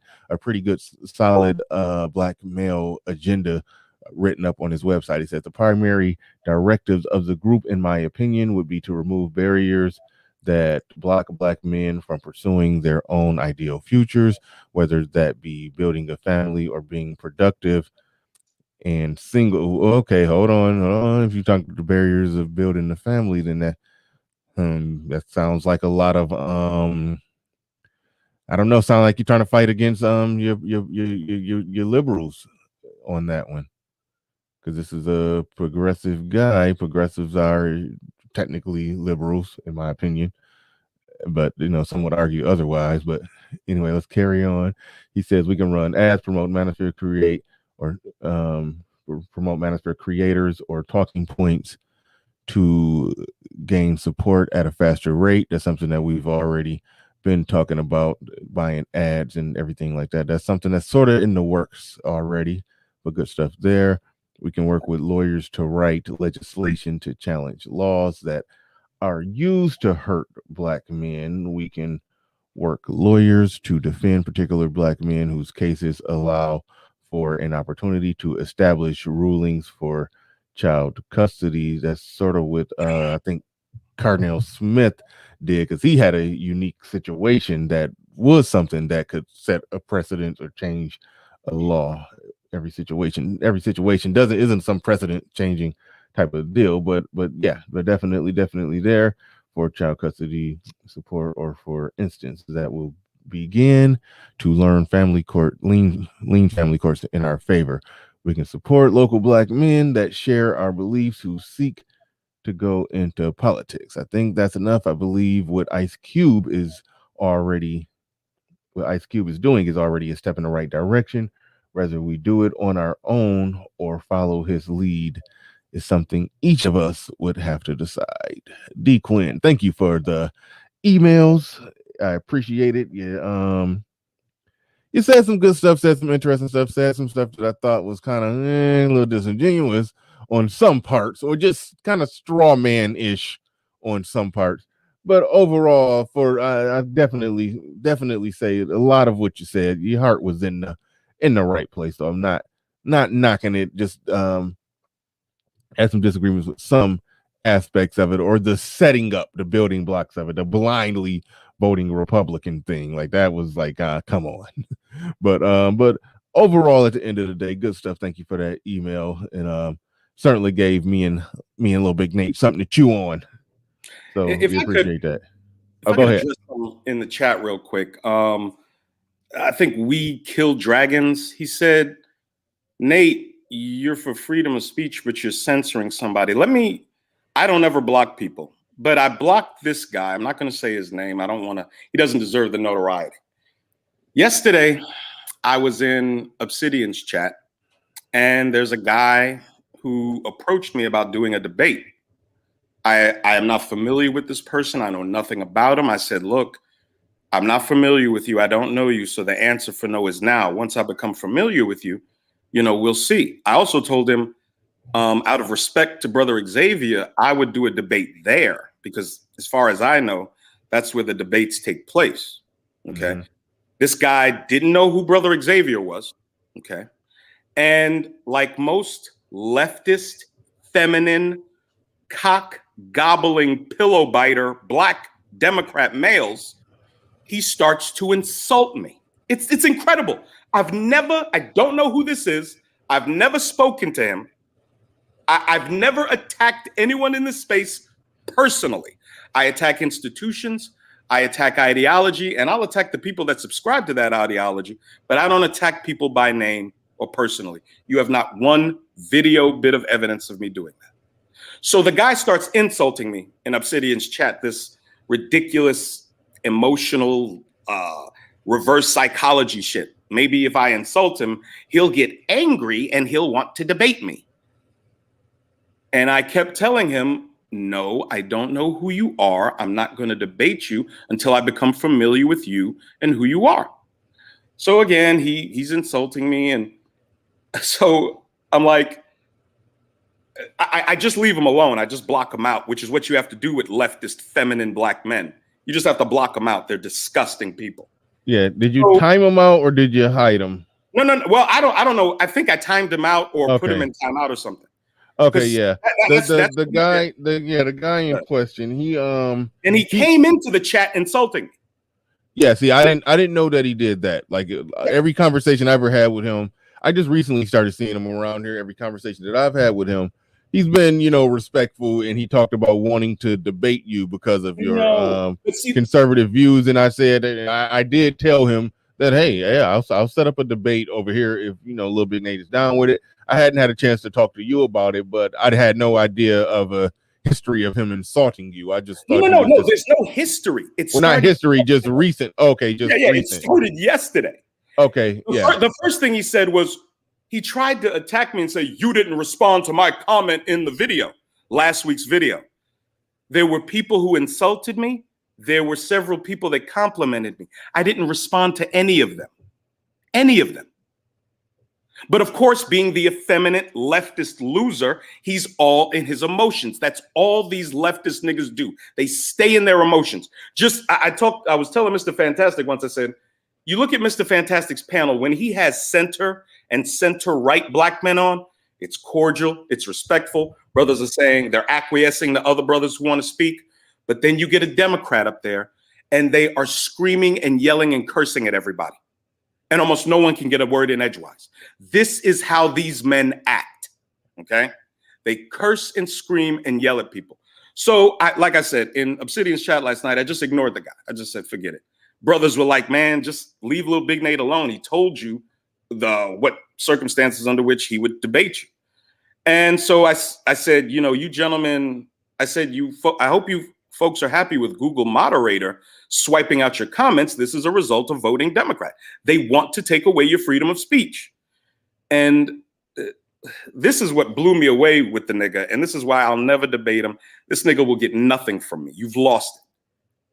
He says, yeah, and I bet when the conservatives take away your right to speak out against racism, how will you feel?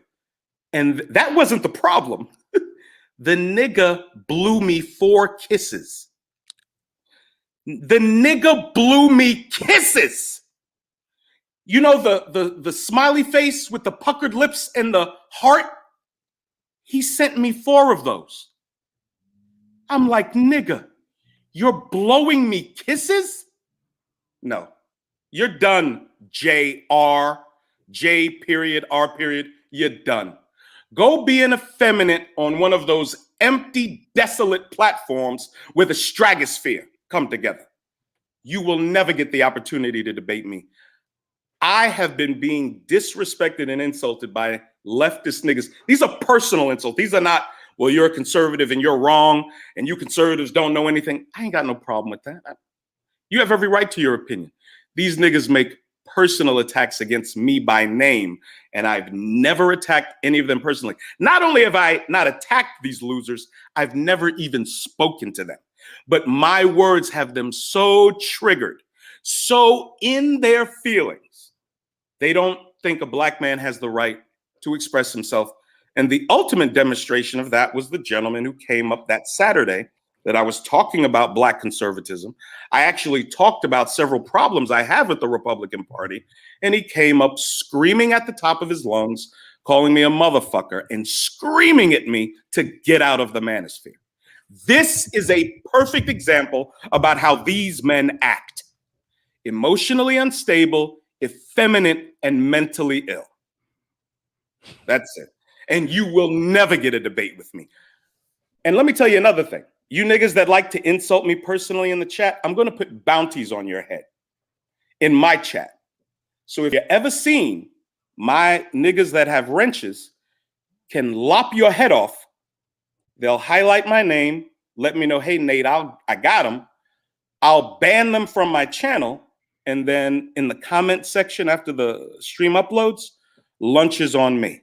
$20 cash apps for these feckless, effeminate bitch niggas that just have to insult me personally when I've never even said the word hello or goodbye to you. Get out of your feelings. That's what you do. All right. Kansas Creative Sports Alliance. Thank you for the super chat. Appreciate that. JR, the person in question, did actually super chat. He says, I just got timed out. Yes, you did. He said, this is not your channel. How are you banning me? He didn't ban you. If he would have hid, that's why I asked him, did he hide you? He's not allowed to hide somebody from the channel. But if somebody he feel is bothering or harassing them, he can time them out as much as he wants. And then I can make the call on whether or not to hide you indefinitely. So he did what he has power to do, and that's time somebody out who he feel is harassing him or bothering him or being if you're a problem somewhere else and you feel like you came here just to be a problem or wherever it started, yeah, he can time you out because I told him when I said, no, man, I don't know you. Maybe later on after I become familiar with you, we can debate. That should have been the end of it. But he starts insulting and attacking me in another black man's chat. How do you leftist black men reconcile your behavior? You know, black women, some of their criticisms of us are legitimate. I'm sorry. But when you're dealing with a group of men who, on one hand, have all these complaints about how the white man keeps them down, and then that's the same man you're looking to for all your answers and to save you and to give you that proverbial hug. Their criticisms are legitimate. They're absolutely legitimate. You know, to pro-blacks, but they don't point that right directly at the pro-blacks that are sitting right next to them, who are talking about the white man holding them down. But they really view the government as the white man who's holding them down, but asking that also white man to help bail them out. Absolutely. Yeah, that is a ridiculous position to be in. Yeah. And in response to Young J 216, Young J, let me give you a couple of stories of my time these last 8 months in the manosphere. Like I said this when I first started speaking, I do attack institutions, I attack ideology, and I even attack groups of people who subscribe to that ideology, because these ideologies are destroying us. They are ruining us as a people, whether you can see it or not. They just are. I have been attacked by women and not responded. When that gentleman came up here and screamed at the top of his lungs, calling me a motherfucker, I didn't attack him back. I asked Bernard, I said, Bernard, either he goes or I go. I said it 3 times. Bernard decided to keep him. I decided to leave. I unsubscribed and went on about my business. I wasn't going to ruin a Saturday with some effeminate, mentally ill nigga screaming at the top of his lungs at me because he doesn't like me attacking the people that I deem responsible for destroying us. We are almost a ruined people. 29% marriage rate, really? Between black men and black women? Almost 80% of our children born out of wedlock, and you're mad at me for pointing this out. You are so emotionally tied to the demon crap party, the boys can be princesses too party, that you'll attack a man that isn't attacking you personally. I'm attacking the ideology. That's what I'm attacking. I'm attacking the damage this party has done to us. We have the only people we have been in complete allegiance to are them. And look the results of it. I'm attacking them for the damage they've done to us. And because you are so committed to them, you'll attack me. You could do a 12-hour live stream talking about how much you hate Republicans and how much you hate conservatives. You would not elicit one bit of anger in me because I don't have any emotional ties to the Republican Party. Now, I have emotional ties to conservatism because it's what I credit with enabling me to be as successful as I've been as a black college dropout, single parent through divorce. That's why I'm successful. That's why I have the house I have and the community I have. I make the money I have, even though I'm not a quote unquote high value man. I've never made 6 figures in a year. Not yet. That's coming. But I've never made 6 figures. But as a black college dropout, single father, I've still been able to be pretty successful. Pretty successful. We live in a beautiful home in a beautiful community. My children went to good schools. My children are very successful. My son, in fact, is starting a YouTube channel in the next couple of months. I got a real funny story about Kevin Samuels too. Y'all probably want to hear, but hold on. Let's wait. Hold on a second. I do want to hear that story, but real quick, Doug in the building. He says, "Big tech, pharma, and media is financially backing the left. How would the right serve black men moving forward in the fourth wave industrial revolution?" Your thoughts on that?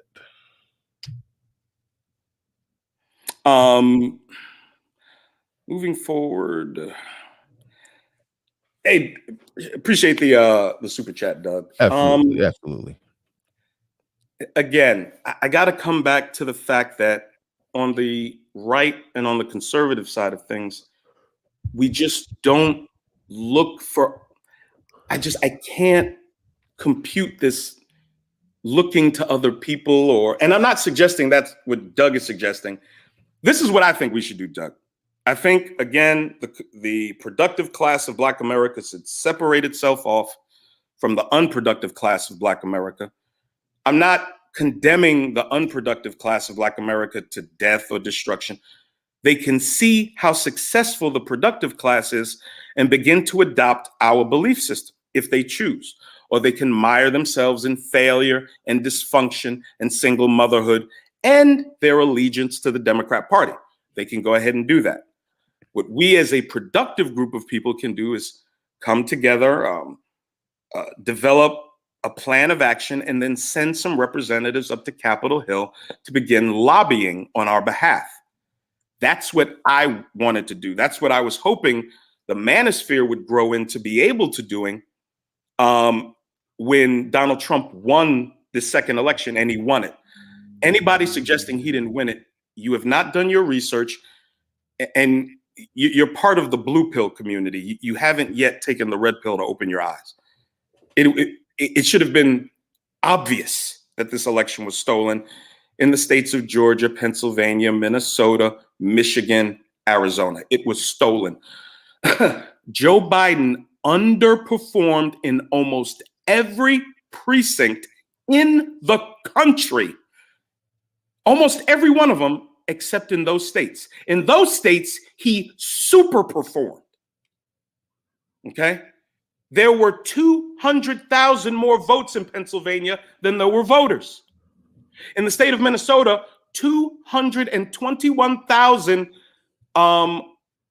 ballots for Biden did not meet the chain of custody requirement, meaning there was no envelope from an addresser sending it in.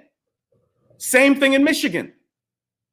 I don't want to turn this into a conversation about the election, but this is what happened, okay? Black men, look, you're going to have to get out of your feelings when it comes to this. Or the best thing to do is just when you see me on a platform, mute. When you see my, oh my God. You mute my thing when you see it fluctuating. Just mute me. Don't subscribe to my channel. Don't come to my channel, even though I know you will.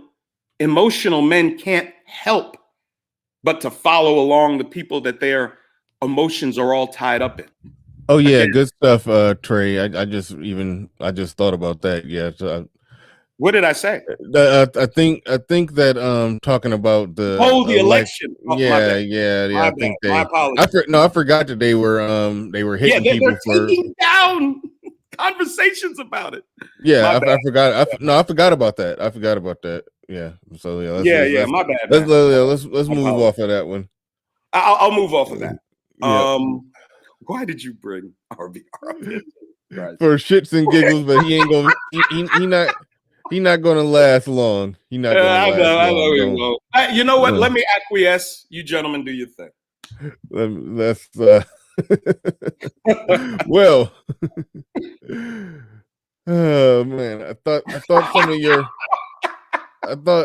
some of your heavy detractors were going to show up. But hold on. Hold on, RBR. Wait your turn. We going to Obsidian right now. But thanks, Trey to MVD. Appreciate it. Mumia Obsidian Ali in the building. What's going on? No, go ahead. Go ahead. Let RBR go ahead. Well, I mean, see, here's the thing. From the beginning, there was a group of people, about 10% of blacks, right? There were 10% of blacks who've always embraced their black race and culture and rejected the myth of white supremacy. There have always been 90% of blacks who think white people are superior and believe any lie that they tell them. Now, the fact of the matter is, if you go back to 2016 or when Obama was on Bill Maher's channel trying to tell these coon ass Negroes that if you vote for Bernie Sanders or you vote for Jill Stein or you vote for the spotted owl, you were simply voting for Trump because only the Republican nominee and the Democratic nominee can get votes in the Electoral College. So the 10% of Bernie bros that voted for that communist are how Trump got elected. But the lie that the Republicans were telling was that everybody black voted for Donald Trump because we want to be kicked out of the country because we're not of the Aryan race. That's a lie. No different than this lie that they won the election or that the votes didn't have an envelope. These votes were counted electronically. So, so the signatures were matched electronically. So lying is not going to help you. Trump's not going to be elected or sworn in on the 20th or the 4th or the 5th or whenever live the new lie is, the new date is. You got to stop believing white people simply are lying to you because they hate you because you're black. Wow. All right. Thank you, RBR. We needed to hear that. We had to meet we had to meet the real brother quota today. I have at least one real brother on the show, so we met the quota. So thank you, RBR. We're gonna let you go. We're gonna let you go. All right. Obsidian in the building. My God. Thanks for clearing that up for me, RBR. I appreciate it. I'm better now. All right, go ahead, old man. You got it. Yeah. Yeah, man. Congratulations on the new show. I gotta check it out. Hope everything works out. Yeah. Okay, so I guess the real thing for me is it all starts back in the individual at home. And what's fascinating to me about all this is that it seems to me if you're not able to get everything or get a handle on everything, in your own sphere of influence, then politics won't matter. Absolutely. And it just seems to me that that's where the main focus needs to be on having, your own sphere of influence under control, and that will involve women. I mean, let's face it. That's, the interesting thing about the black manosphere is this critique about everything being focused about women, but yet and still look at the main movers and shakers. All of them deal with, in one way or another, directly or indirectly, women. So that's a manifestation of what the black manosphere audience considers to be the most important, and rightly so. I mean, you just got finished mentioning all the indicators, the marriage indicators, and out of wedlock births, and so on and so forth. That has to be taken care of. The situation on the home front. I always say, man, I mean, you got to start at your own home. Mm-hmm. I think politics definitely can help it, but I think the biggest issue for black men at this juncture, at least insofar as the black manosphere is concerned, is taking care of their own house and getting that in order first, and then spreading out from there. I had a brother. I was it was a playoff game at a buddy's house, and we were having a conversation. And of course, the guy, who's a leftist, got all emotional and angry about the things I was saying. Never insulted him, and he said, "What have you done for black people?" Just screamed it out. And I said, if everybody did what I've done for black people wouldn't have really any problems. I decided early on that I were going to produce 2 children that would be a benefit and an asset to Black America and to America as a whole. And whatever level of influence I would have on their friends, it would be to their friends' benefit also. And that's exactly what I've done. I have a son that is in pursuit of a mixed martial artist career with the UFC. He's about 2 years away from going into the Contender Series, hopefully, inshallah. And a daughter who is a fashion designer. She sells things on Snapchat. She customizes clothing. She's made more money as an entrepreneur than I have in a couple of failed attempts. I actually lost money. She's actually made a few $1,000s. So, and she's drop dead gorgeous. She's not as feminine as I'd like her to be. I'm hoping to convince her to go into finishing school. But I don't have control over her because she lives with her mother now. She's lived with her mother for the past 2 years. She wanted to spend some time with her mother, and I thought that would be important. And so let me see. Hold on a second. We are all raising our kids. So what? No, we're not, Georgia boy. Most of our children aren't being raised properly. You think that 80% of Black children born out of wedlock are being raised properly? Look, that's where GA boy kind of annoy me because he's a married man raising his. Hold on, he's a married man raising his family in a proper, structured kind of way. He knows you're talking about structure, but to try to derail the conversation and say we are raising our kids, like you on the right team in this regard, GA boy. You're one of the ones he's talking about that's doing right. You just either derailing, deflecting, and or caping for the nonsense. It's weird when you do that. When you represent the type of Black man with the type of Black family that he's talking about. I mean, you got NEU with the insults. Yeah, I talk about my daughter and my son a lot. I've been a father for the past 17 years. My life hasn't revolved around chasing women or even chasing my pursuits. It's been soccer practice, gymnastics, dance class, wrestling, basketball, karate, school recitals, instrument recitals. That's what my life has revolved around. Excuse me for talking about my greatest accomplishment, which are my children. You niggas are disgusting. And I hope I never see you on my platform because it's just simply off with your head. You niggas hate a Black man that thinks for himself and speaks in the manner I do. I've never insulted anyone personally. I have insulted people who subscribe to these ruinous ideologies. I do that. I've been doing it ever since I came up here. How can you question the mettle of a man who comes into a Black space? And if it's a Black space, by default, you're going to think it's filled with liberals and leftists speaking the way I do. I would think it takes a great amount of courage to do that. Not only to do that, but to be on panels where people just start screaming and cursing at you, people that you've never said a word to, because of how effectively you trash their side, not because of just simple political disagreements, but because this side is responsible for destroying our race. Not completely responsible, but they've played a tremendous amount in that. And your reaction is to attack me personally. That's great. You're just showing how void of any type of decent arguments you are. And the fact that you'll do it in the chat, but won't hit the StreamYard link says all that needs to be said about you, man. Go ahead. Go ahead, where? Like, I don't know. Oh, I'm sorry. Whoever wants to speak, go ahead and speak. Yeah. That was quite the that was something. Yeah, it was. Yeah, it was.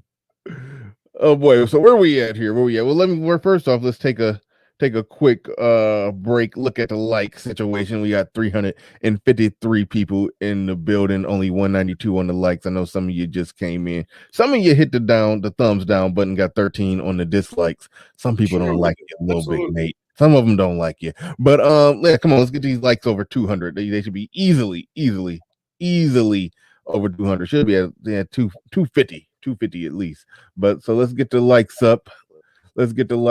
So we were talking about whenever we have these discussions with LilBigNate. And LilBigNate, you tend to represent something that I really like.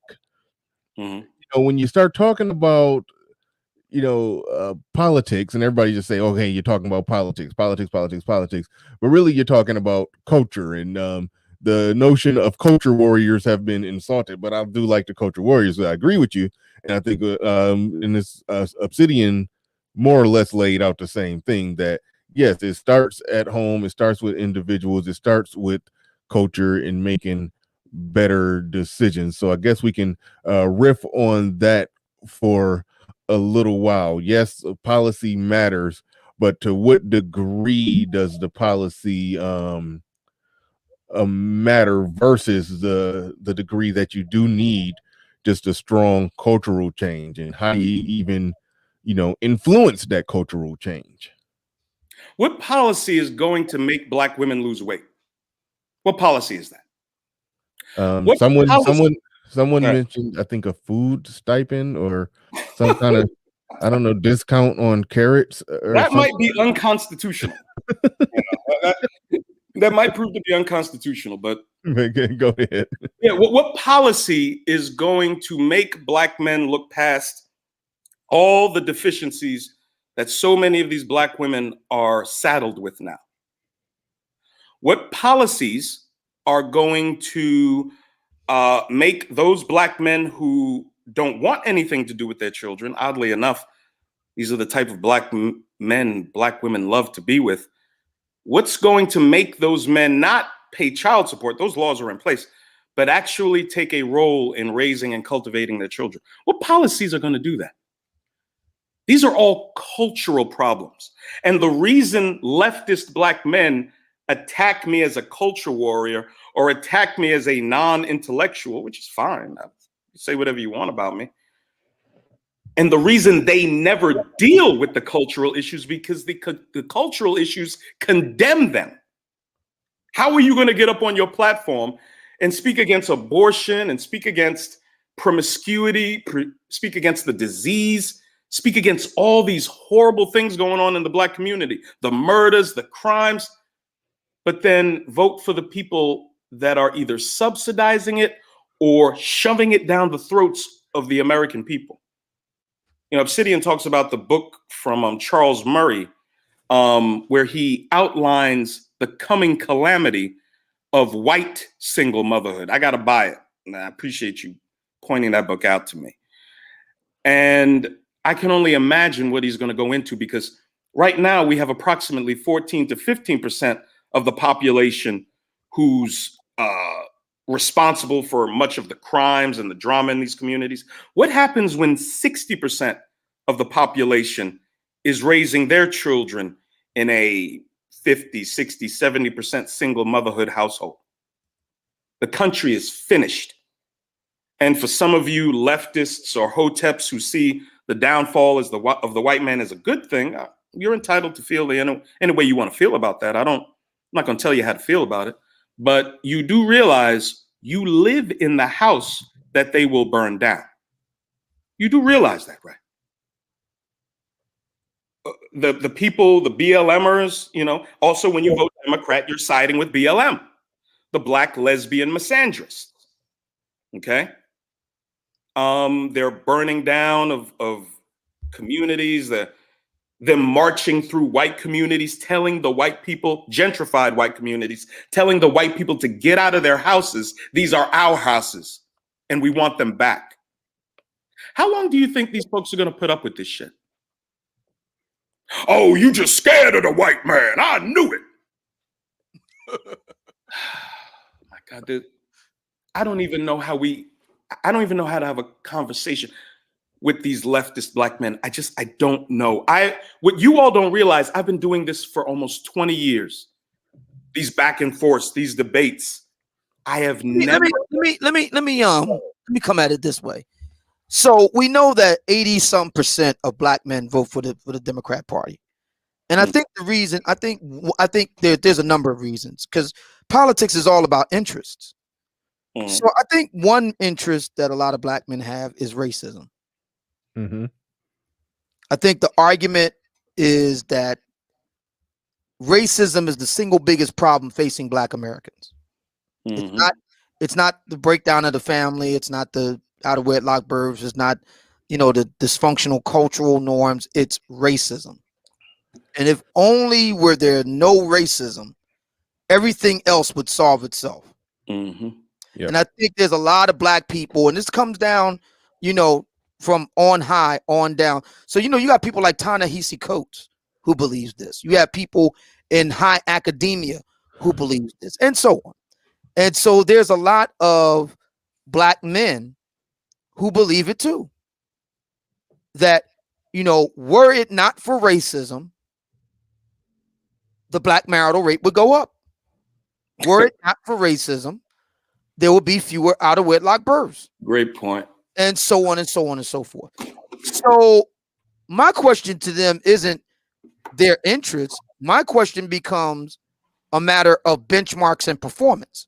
Okay, how have the Democrats done in bringing about aims and goals that are important to you, Black man? Now we got Biden in office, question mark. And we'll see if he can, bring about those. I mean, you got the whole George Floyd bill and all the rest. Okay, great. If those things can be ameliorated on the Democrat side, then the discussion is over. There's nothing else to talk about. On the other hand, if they're not able to move the needle, then what? Yeah. Only thing I could say to add to that, when you talk about Black men and what's their incentive or motivation in voting for Democrat, a lot of Black men, and I was formerly in this category, where when I looked at everything that Democrats did, or even just the lip service they played to doing things for the Black community or doing things for Black people, and then, as you have pointed out, Obsidian, you said which Black people, or when Black women say a Black community, who are they talking about? They quite often talking about Black women, Black children, and then throw a parade for a Black person who's killed by a white person or a white cop. That's basically all they're talking about. And a lot of Black men, and I used to be among them, were deluded into thinking that with that aspect of talking about the Black community and Black people and doing things for Black people, that it was across the board beneficial for everybody, and it was a net good. Like, I honestly believe that till I really sat there and thought about it and paid attention to what's being done. So that's why I always speak to the importance of someone like LilBigNate or yourself, Obsidian, who sound the alarm and rally and push against the whole the welfare state, not just the mindset, people who push against that. And there are those out there who would speak as if, oh, everybody already knows, everybody has the information. No, there's people being deconverted from bad positions every day. I was one of them. So a lot of black men, I mean, yes, it's a fast, quick, easy thing to say that, oh, they're just following Black women. And yeah, many of them are. It's fast, quick, and easy to say, like what Fantastic says, they just want a hug from the white man or the government or whoever. Yeah, all of that is fast, quick, and easy to say. But then there are actual true believers out there who just have not critically thought about their position and why they do what they do, why they vote the way they vote, and why they think the way that they think. There's some out there who just have not fully examined their ideas, and so internally, yeah, they truly believe that they're voting the right way. They truly believe this incentive, this initiative, this thing that, when you really look at it, all it really does is just it probably helps a Black woman be more comfortable being a single mother.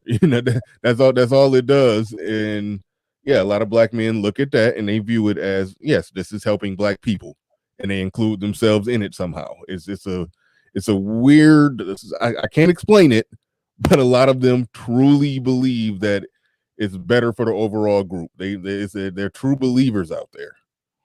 I mean, give me the policy or the legislative initiative enacted by Democrats, the CBC, whoever, that counters 22 million dead Black children through abortion. Give me the policy that is the counterweight to almost 100% of Black children being born out of wedlock, current day births. Give me the whatever the legislative thing is that counters the predominant attitude among Black women that they do not need men. And by the time they realize they need them, their life is in such a shambles. They are so undesirable that they can't attract a decent man. Give me the policy that the Democrats have given us that counters these things that have happened because of the doctrine that they've put into the minds of Black women. I'll wait. Put it in the chat for me. All right. I have no idea what Snuggles is talking about. I quite often don't know, but that's my guy. He always super chatting with random questions. He says, "Your thoughts on Meghan Markle's dilemma?" You guys don't have to give your thoughts on that if you don't want to, but if you happen to be aware of what is he talking about? You don't have to give you. We don't got to elaborate on it, but just what is he? What happened? Did something recently happen? Yeah, they were removed out of the royal family or something like that. That was a while ago. Or communicated or something like that. I don't know. I couldn't speak on it, Snuggles. I don't know enough about it, bro. Okay. All right. Obsidian, I don't want you to give your thoughts on it. I know you probably don't care, but just have you heard the story? Obsidian, have you heard of some new story? Is something going on? Have you heard of it? No, I haven't. Clue me in. Oh no, I have no idea either. Yeah, I really don't know either, to be honest. Yeah, okay. All right, yeah, we don't know. But okay. All right, SKC in the building. Now this looks like a story that I don't know nothing about either, so you guys can probably help me out. Oh, here. I know about this. He says, can I get commentary from Nate and O-Man about the .13 GPA real ninja in Baltimore in the top half of his class, whose mama said it's the school's fault. Now, yeah, I don't know nothing about that. I have heard that the schooling from home is a parent. Well, I'm not even going to blame. I don't know. But yeah, some kids are doing even worse. Schooling from doing school from home. But anyway, go ahead, LilBigNate. If you do, you honestly think that anybody in Baltimore, in Black Baltimore, is qualified to teach their kid at home? I didn't say that. He did. Go ahead, LilBigNate. Residents. I did not say that. That was Obsidian. Actually, if I could, for the audience that may not be familiar with what SKC is talking about, in Baltimore, there was a young man who had gone from the 9th grade to the 12th grade, and I believe he had only passed 2 classes. Now, I know as a parent, when the report cards come, I'm waiting for them. We get calls saying that, the report card is coming. Mm-hmm. I don't know what they do in Baltimore, but I find it hard to believe that a mother could go 4 years and not ever have looked at her son's report card to know that he had only passed 2 classes over, I believe 2 classes over a 4-year period. So the school had decided to put him back into the 9th grade, and the mother is upset because the school had advanced him when he didn't deserve it. But wouldn't the mother have known how terrible her son is doing by simply looking at the report card or asking for the report card? I think her excuse is that she has 3 jobs, I believe. But that's the gist of that story. I got to read more into it. I'm not qualified to really speak on it too much, but I think that's the synopsis of what's going on with that. All right, Obsidian, do you want to give some thoughts on that situation there that he just talked about? What I would say is that Baltimore is in the top 10 highest HIV infected places in the country. This is according to blackdoctor.com. That's just a bunch of blah blah, Obsidian. Why are you worried?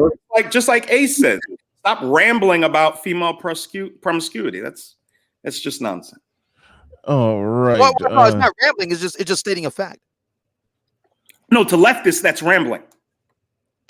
That's what that is. Shout out to the Prophet of Thought series. His super chat floated away and is lost and gone forever. But I dug it up. He says, Priest Bro Bernard, congrats to my brother Big Nate on the chat. Oh, I just thought about it. We've been boiling. Everybody, moderators, start dropping LilBigNate's a channel in the chat room. We've been dropping the ball on that, slipping on our pimping. Come on, get it done. I wanted like spam it out the rest of the way. Because last time I think he picked up like 100 subs in one day on a channel that wasn't even officially started. Now today is the big day. A blue dot with an eye in it. That's my So let's get him 100 more. Let's get him 100 more. He'll be going live tonight, I think at 7 or 8. I'm not 100% sure. Something also provided nothing goes wrong, because normally your first time going live on StreamYard. So just be looking for him around 7-ish, but who knows? We'll see how it goes. But he's gonna try to fire it up today. So be looking for him around that time. But make sure we put his channel in the chat, and shout out to Brother Xavier. I think that's the only super chat that I missed. Appreciate that. SKC, he has a 0.13 GPA. It's not 0. Come on, man. It's 1.3, right? 1.3, not point. No, I thought it was 0.13. No, that's what they were saying in the chat the whole time. It was 0.13.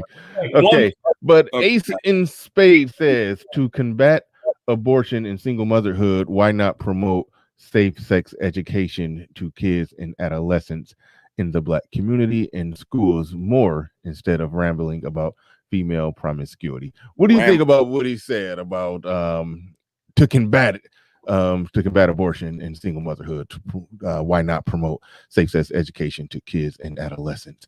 I think you should do that, Ace in Spades, if you think that is a problem, or maybe he don't think it is a problem.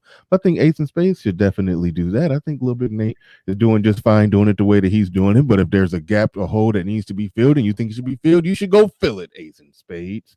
But anyway, what's your thoughts on that? Thank you, Brother Xavier, dropping Nate's channel in there. Make sure y'all go sub to Nate. But what do y'all think about what he's saying right there?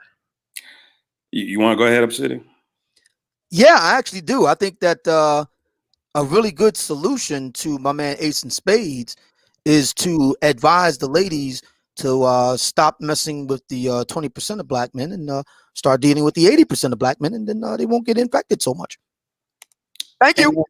And I brought this up, I believe it was on Brother Xavier's channel. If you are not subscribed to the Prophet of Thought series, please go subscribe. He is a valuable institution in this space. Salute Brother Xavier. I did a little arithmetic, and I'm shocked it hasn't like spread throughout the manosphere. If you like what I say, feel free to use it. Just shout your brother out. That's what I do at Obsidian. That's what I do when I use something Angry Man does. Something Mr. Fantastic says. I always shout him out. Just if you could, just shout me out. That's all I ask. Now, if 51% of Black men are single and childless, and 32% of Black men are married, that's 83% of Black men who are not getting these women pregnant. That's how come you can have a Black woman move 3,000 miles to be impregnated by a man that already had 5 children with 4 different women. That's why Ayanna Van Zant in Memphis, Tennessee, I used to live in Memphis. I know about this. There are 6 Black men who had 87 children with 50, not 15, 50 Black, well, not Black, but 50 women. It is not the 80% of Black men that are responsible for this shit. It is the 20% of chaotic, dysfunctional men that they find so appealing for whatever reason. Black women love compromised, broken men that they can control. No, what Black women really like is they're like this. Penis. Yeah. Oh man. And Oh, also to Ace and Spade's comment, like they literally teach sex education in school. Like yeah, like they teach it in school. Like my oldest, I forgot what grade he was in when he did it. But yeah, I mean they teach it in school. So I don't know what you're saying. Why you're saying promote something that's like saying listen. It's deflection. It's a deflection. It's just shut up. I don't like what you're saying. He's trying to protect them from criticism. That's the ultimate aim of the gender war on the side of who? Black women. Yeah. Free from criticism. If your politics, if anything about you as a black man is lining you up with the position of black women, you got to look at yourself, brother. You got to ask yourself, man, I can't imagine the mental gymnastics you have to do for that to make sense. There is a reason why the three men credited with Manosphere 2.0 all lean to the right. There's a reason for that. Mm-hmm. I was on Brother Xavier's and Brother Ramil Amir's platforms at different times. Okay. I asked both of these men the same exact question. I asked them first it was first Brother Xavier, then Ramil. And what's crazy is they both gave the same exact answer. Okay. I asked Brother Xavier, I said, Brother Xavier, how many black conservative or Republican men do you know? He said, I know about 5 or 6. I said, okay. I asked Ramil the same thing. Ramil, how many black conservative or Republican men do you know? He said, I know a few. I said, okay. I said, how many poor, broke, unemployed, out of door, black conservative or Republican men do you know? They both laughed, a deep belly laugh, from the recesses of their soul. They both blurt out laughing. Brother Xavier said, man, I don't know any. Each one of them dudes do business with my business. All of them are successful. Brother Ramil said, nah, man, all them niggas got something popping. That's a quote from Ramil. Yeah. And so then I said to both of them, I said, well, Brother Xavier, how many Democrat or liberal black men do you know? He said, yeah, man, that's by far the most of them. Asked Ramil the same thing. Yeah, man, most of the dudes I know are that. Then I said, how many broke, poor, unemployed, underemployed men do you know? Now, they both said not all of them are. By no means. No one said that all black liberal men are going to be that. I don't know any personally. Anyway. I assiduously avoid dusty. Oh, okay. Understood.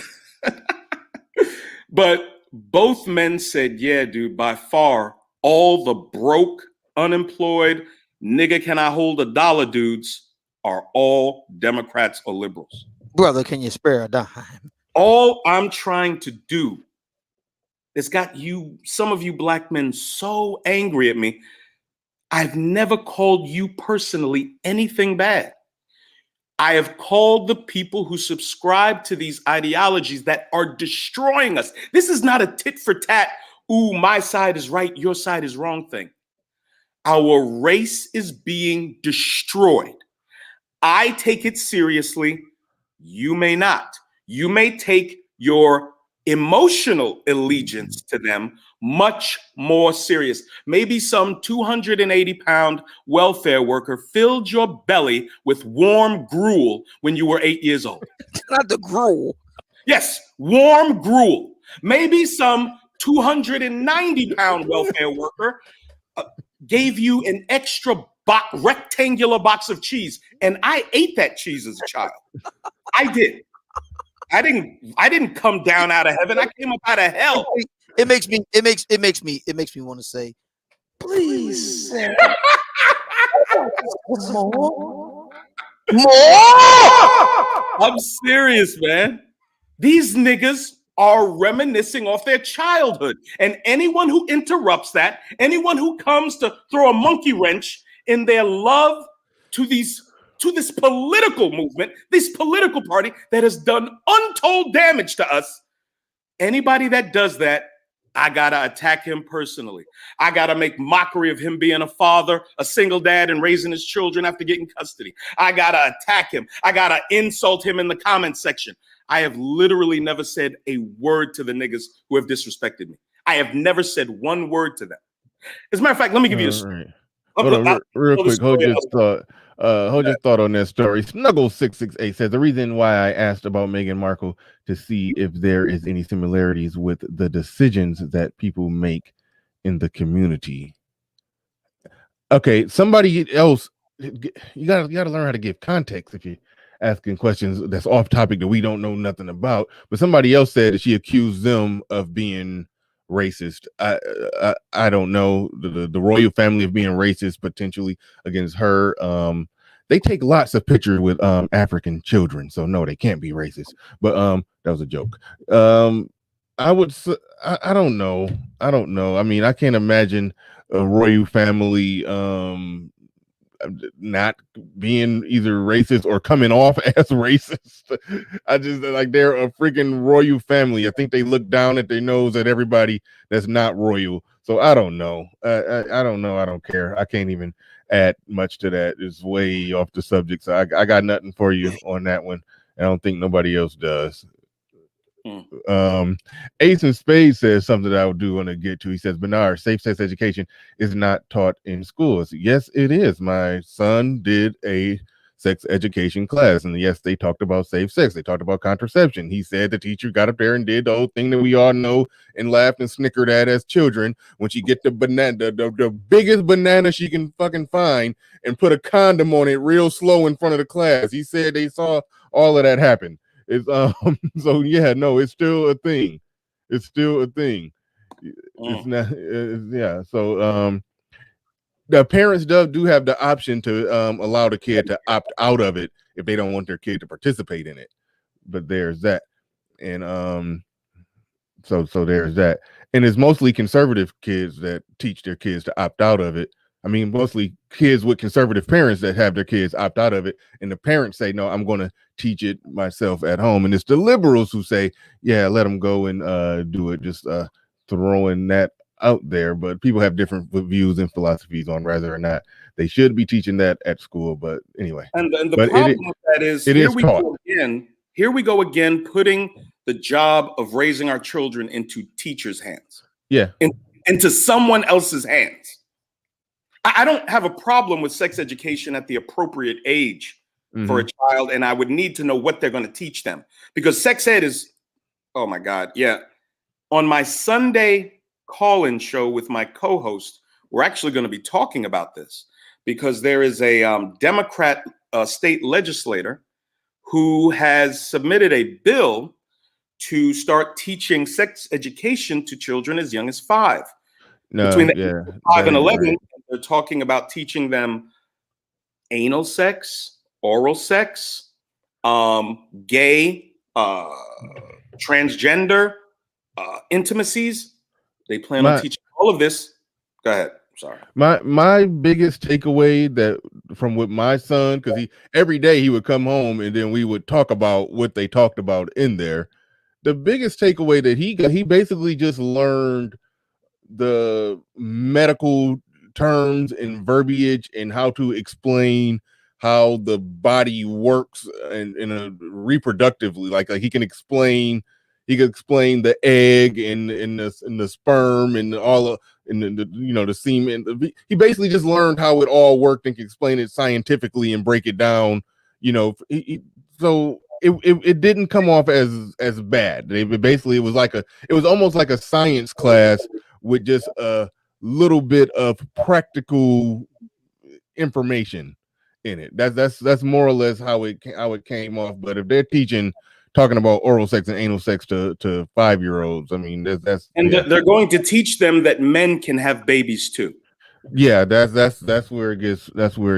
And you black men want to vote for this.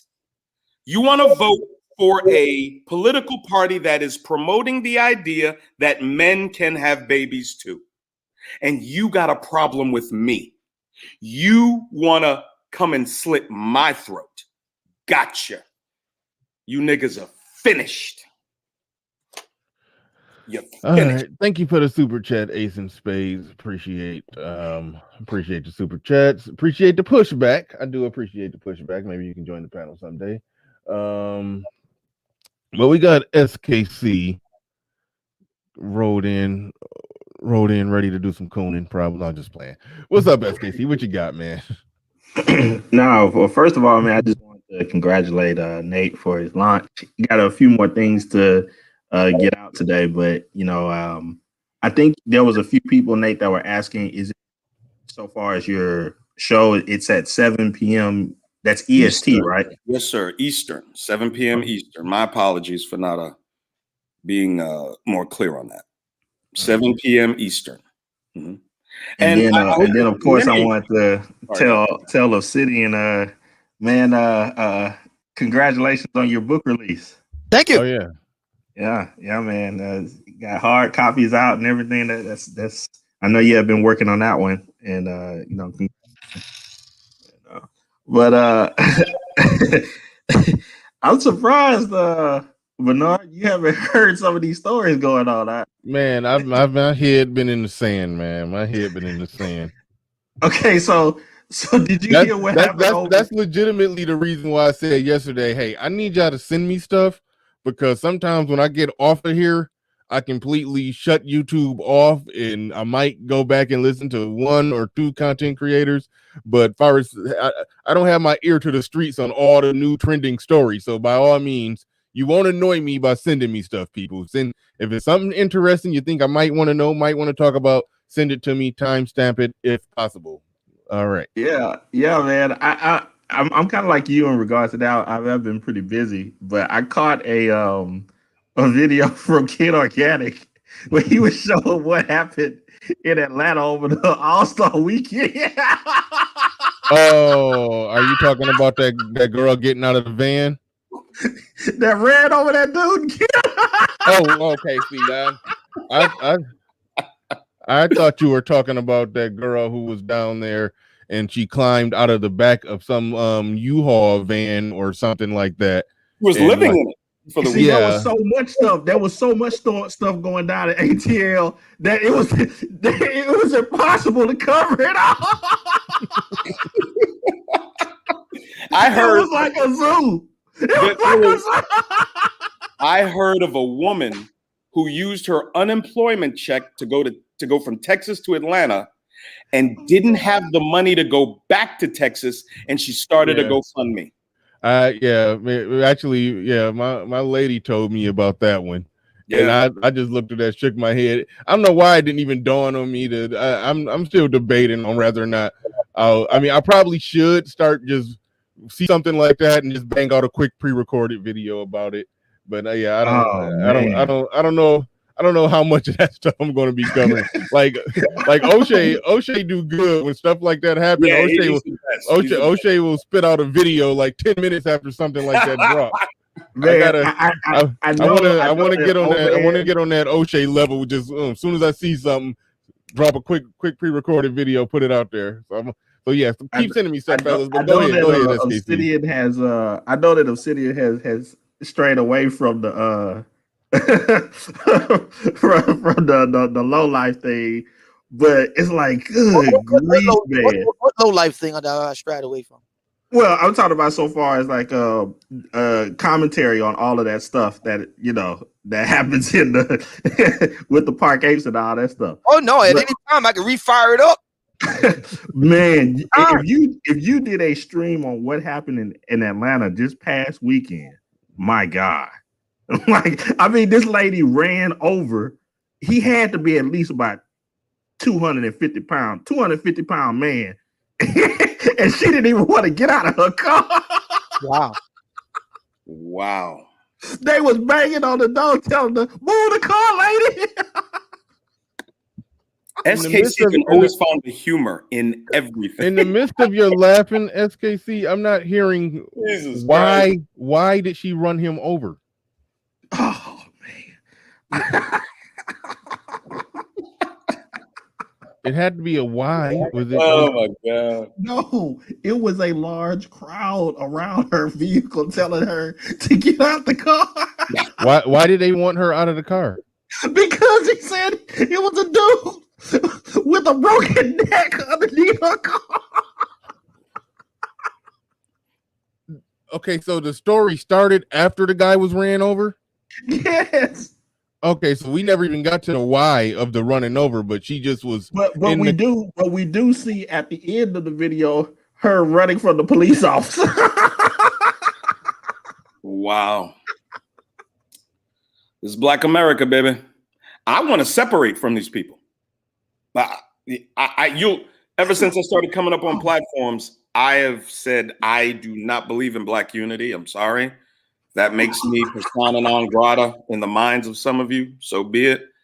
I know I have a sixth sense of humor, Nate, but I can't. The only thing I can think of when I saw that was, "Can somebody please get that man from underneath the car? I don't think he can breathe."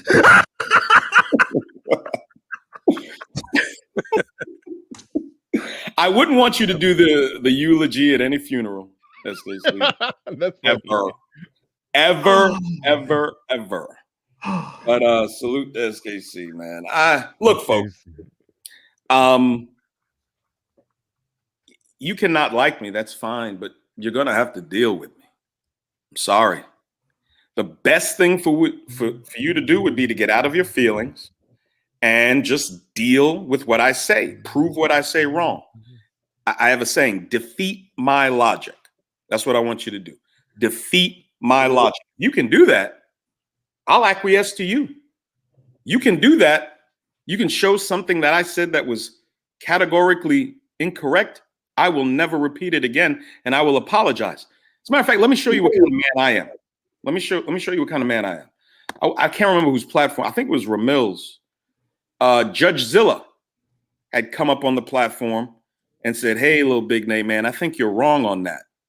It was a statement I made about Phyllis Schlafly. And do you know what I said to Judge Zilla? Now, what would most leftist Black men do? "Oh, nigga, fuck you. Oh, nigga, I'm standing on what I believe, nigga. Shut up, nigga." No, that's not what I do. I said, "Hey, Judge Zilla, I'm going to look into that, man. I appreciate you telling me that. Thank you." Next time you see Judge Zilla, ask him if I said that. I thanked him for correcting me, and he did it respectfully. So all I can do is say thank you if I'm a man. Mm-hmm. I am not wed to beliefs that can be proven to be incorrect. The problem is these niggas don't address what I'm saying. They just address the fact that I say it so well, it bothers them. See, but you left out the crucial ingredient. What would that be, sir? Thank you.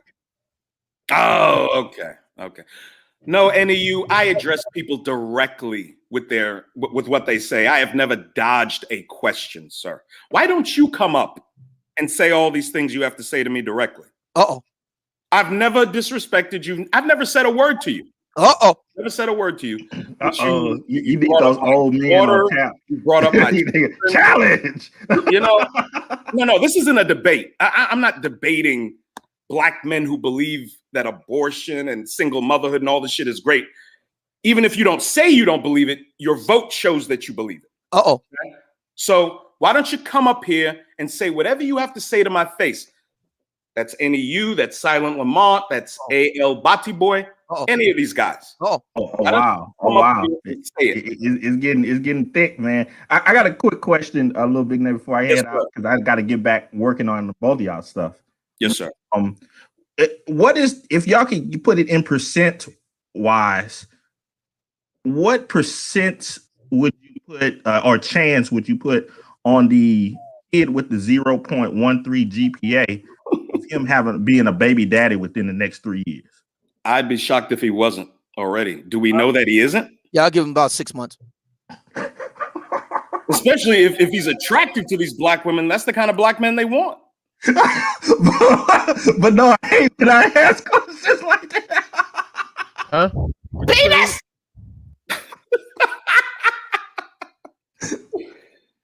Look, brothers, I don't hate none of y'all. I don't, man. But you have to understand, all I've done is give you my opinion on things, And yes, I attack the group that I feel has done us a tremendous amount of harm. And I can prove it as much as the day is long. I can prove our current condition and how much of a relationship it has to the political party that we've supported for the past 60 years. It should be as obvious as the nose on your face. I don't see why it isn't. You could do a 12-hour live show on how much you hate Republicans. You would not offend me in the slightest. The reason why that's why they can't see the nose on their face. No, we do got to go to brother Xavier. Silent Lamont did answer the call when LilBigNate called for people to come on up, so we will go to Silent Lamont in a little bit. But let's go. Well, first, hey Bernard, I'll just be 5 seconds if I could just say this, brother. Mac the Trucker, thank you for the super chat. Appreciate that. And in my own lane says, has anyone seen the TikTok video where the boy had to tell the world that he was super straight? I'm doing something on that tomorrow with David Monroe.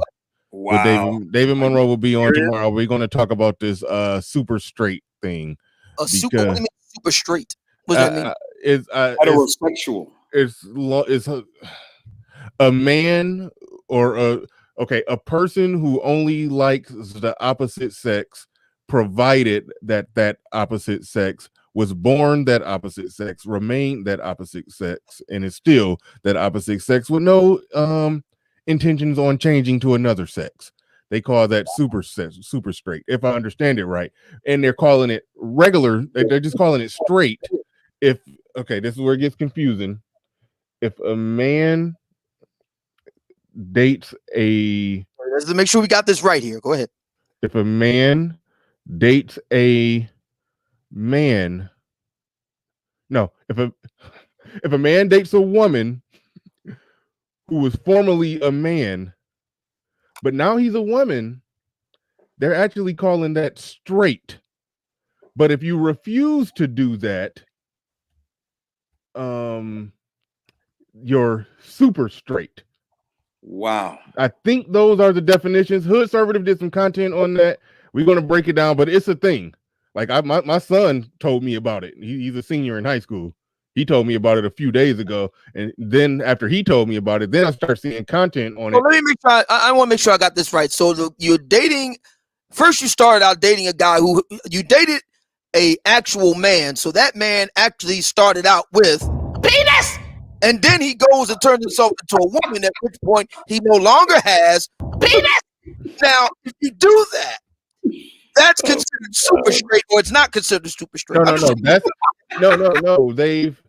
They're calling that straight. If the person will, if the Hey Bernard, I'm sorry to interrupt. I got to drop off in just a sec. Can I just say this 10 seconds? And I didn't come here to go back and forth. You came up just talk. Of course you didn't. You couldn't just seconds. To me. First of all, you don't get to talk to me, man. You don't get to talk to me. I don't get. Hold on, wait. Hold on. Everybody stay cool. Everybody, let's keep it cool. Silent said he only want to talk for 10 seconds.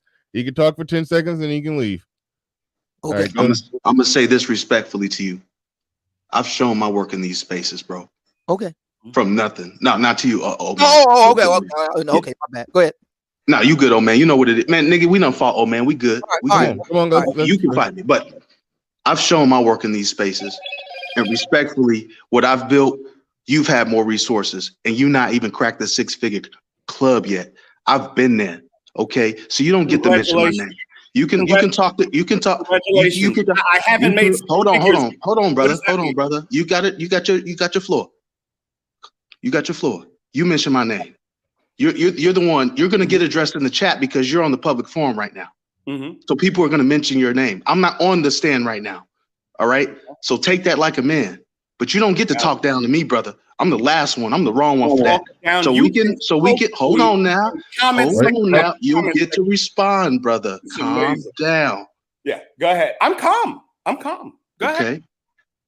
You talk down to me. Now we can have a disagreement on political or whatever, but what you're not gonna do is pretend I'm not that nigga. Okay. Respect that. Explain that to me. What about that nigga? All right. And of course he leaves. Hey, let me. I'm not going to insult. Silent thinks he's a god, man. Silent thinks let me say this. Go ahead. Real quick. Let me say this real quick.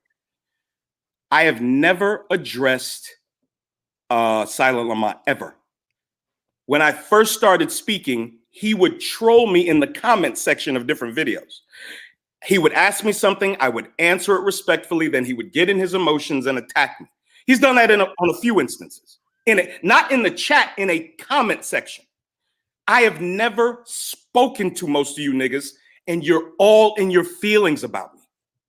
You don't just say, hey, Nate, man, I disagree with you on this, and then we can have a civil discussion back and forth about it.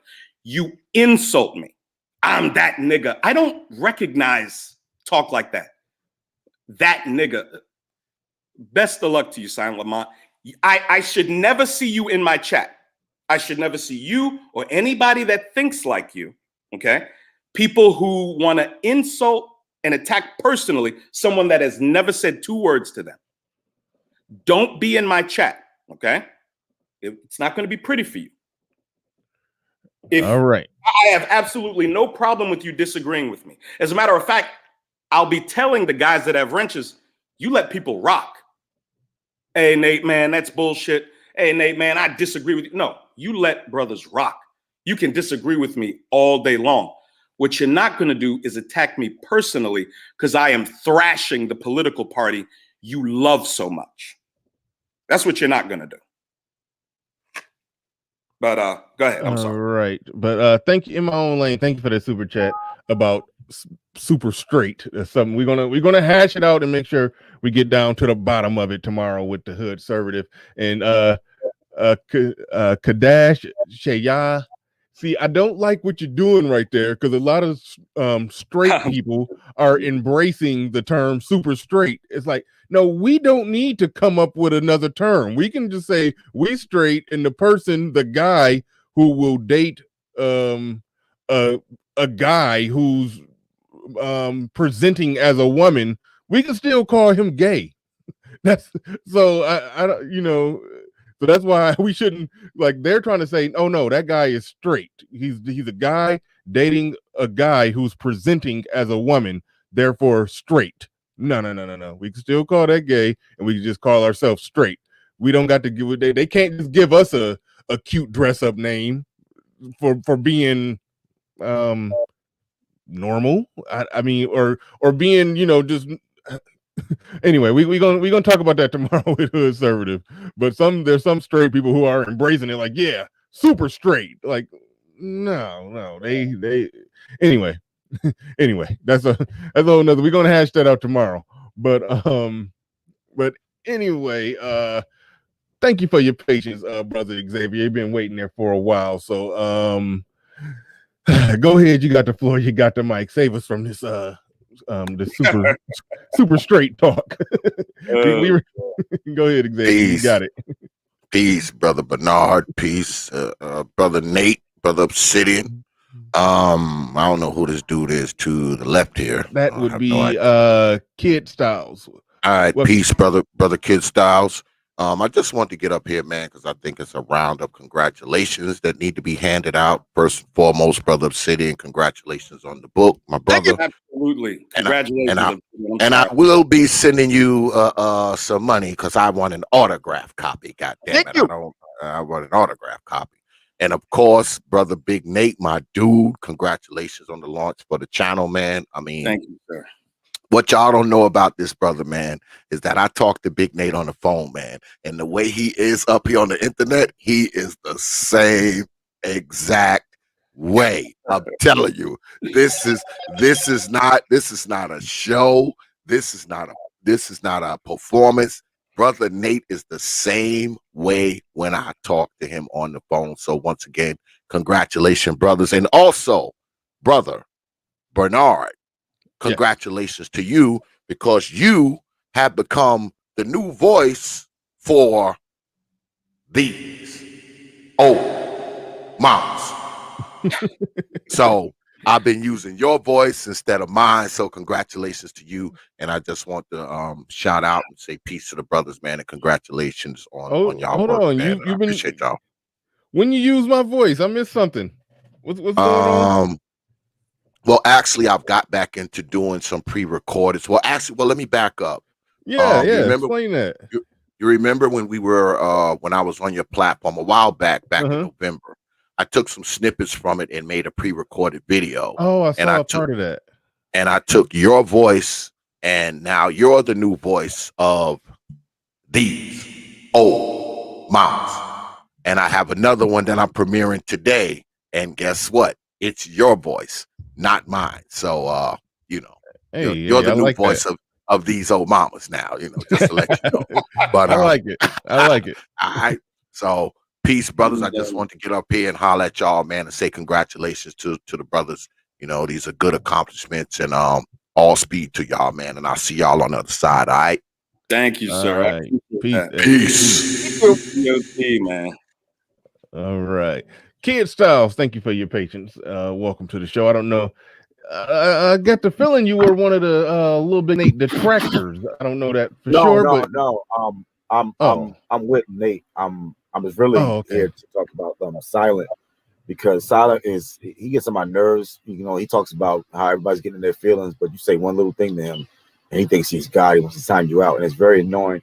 And it's not just about Silent. Hold on. Wait. See that? Look, I'm. We not about to necessarily do that. Like you coming up. But I'm not trying to bash him, but I'm not coming to just bash him. But I'm just saying that is what he's doing. But it's to a bigger point that I'm trying to express. It's to a bigger point. Is that I don't understand the mindset of some of these dudes who say one thing and do another. It's cognitive dissonance. You live a certain way, you act a certain way. You've attained a successful life. You have overcome all the odds, but you vote leftist. You talk about people always getting their feelings and how they're following certain talking points, but you do the same thing, just on the other side. You talk about people who are not quick to tolerate other opinions, but you're quick to not tolerate other opinions. That's what I don't like, and I'm seeing that in the chat. It's like a lot of hate watching. You don't like someone, you come up here, you say, "Oh, he's wrong, he's this, he's that." Why are you here? Silent got mad for me for saying that. If what he's saying is so bad, what Nate is saying is so horrible, so bad, why are you here? I don't watch people who I don't like. Exactly. Not even saying hate. Like, if I don't like what they're saying, I don't even tune into the show. So it's like I don't get the in the manosphere. There's this like obsession with hate watching. Like, we don't like what he's saying, so for 3 hours we're just going to put in disparaging comments about how much we don't like this person. What is that? Am I wrong to point that out? Like, Silent literally popped. He literally timed me out for saying, yeah, sure, whatever, to a comment that he responded to that I said earlier. Like, all right. I said something about hate watching. He got mad at me, and I said, I mean, whatever. Well, listen, I don't. Hey, wait a minute. The shows. It has to be addressed, though, Bernard. No. I understand. But like, no, that type of stuff we can address behind the scenes. Shows go to hell when somebody in the chat room come up on the show to address their problem with somebody in the chat room. That's not what but we. But if I don't say anything, I know, but I have an email. Stop it. I mean, I understand. I have an email, and that can get handled, and that can get addressed, and we can talk about it. So, I'm not telling you that you should take his wrench. I'm just saying, like, no. I'm just saying that show. We're doing, brother. I got you. Yeah, we're doing a show. We're doing a show here. The show is about what the show is about, not about the handling of whatever. Beefs and squabbles are going on in the chat room. I'm gonna finish saying what I'm saying. I'm a mute up. I was just saying that it was going to my larger point of just the idea. Just there's not a lot of tolerance for different ideas in this space sometimes. I know there's a lot of people who think a lot of different things. There's nothing wrong with disagreeing, but it's like, and it's coming from, I think, from my purview, it's coming from one side. It's coming from the left. For people who are not conservative, like people who are like us, who think conservatively, we're not like, you can disagree with us and we'll live. We're not going to go off and have like a tirade and become maniacs. But on the other side, if you say one thing that's one iota different from what they believe, they go nuts. They go insane. They cannot tolerate. They hate you. They cannot tolerate different opinions. They have to hate watch. They have to spam comments. They have to destroy you. So I'm just pointing it out. Maybe I'm wrong, but shout out to you, Nate. Congratulations on your show. I appreciate it, Kid Styles, man. Thank you so much. I'm a big fan, man. I'm a big fan. But something I've noticed is like it's coming from one side of the aisle. You say one thing that's different. It's not. We just disagree. We have to destroy you. If I could, I just want to tell a real quick story. All right. Mm-hmm. I was on Mace Taggart's platform. Shout out to Mace Taggart. I think Fantastic called him BSPN, like the Black ESPN. If you like sports, if you love baseball, basketball, football, if you're into the betting, go check out Mace Taggart's platform, man. They're very proficient on those subjects. You can catch Platinum and Laro and a bunch of other guys over there often.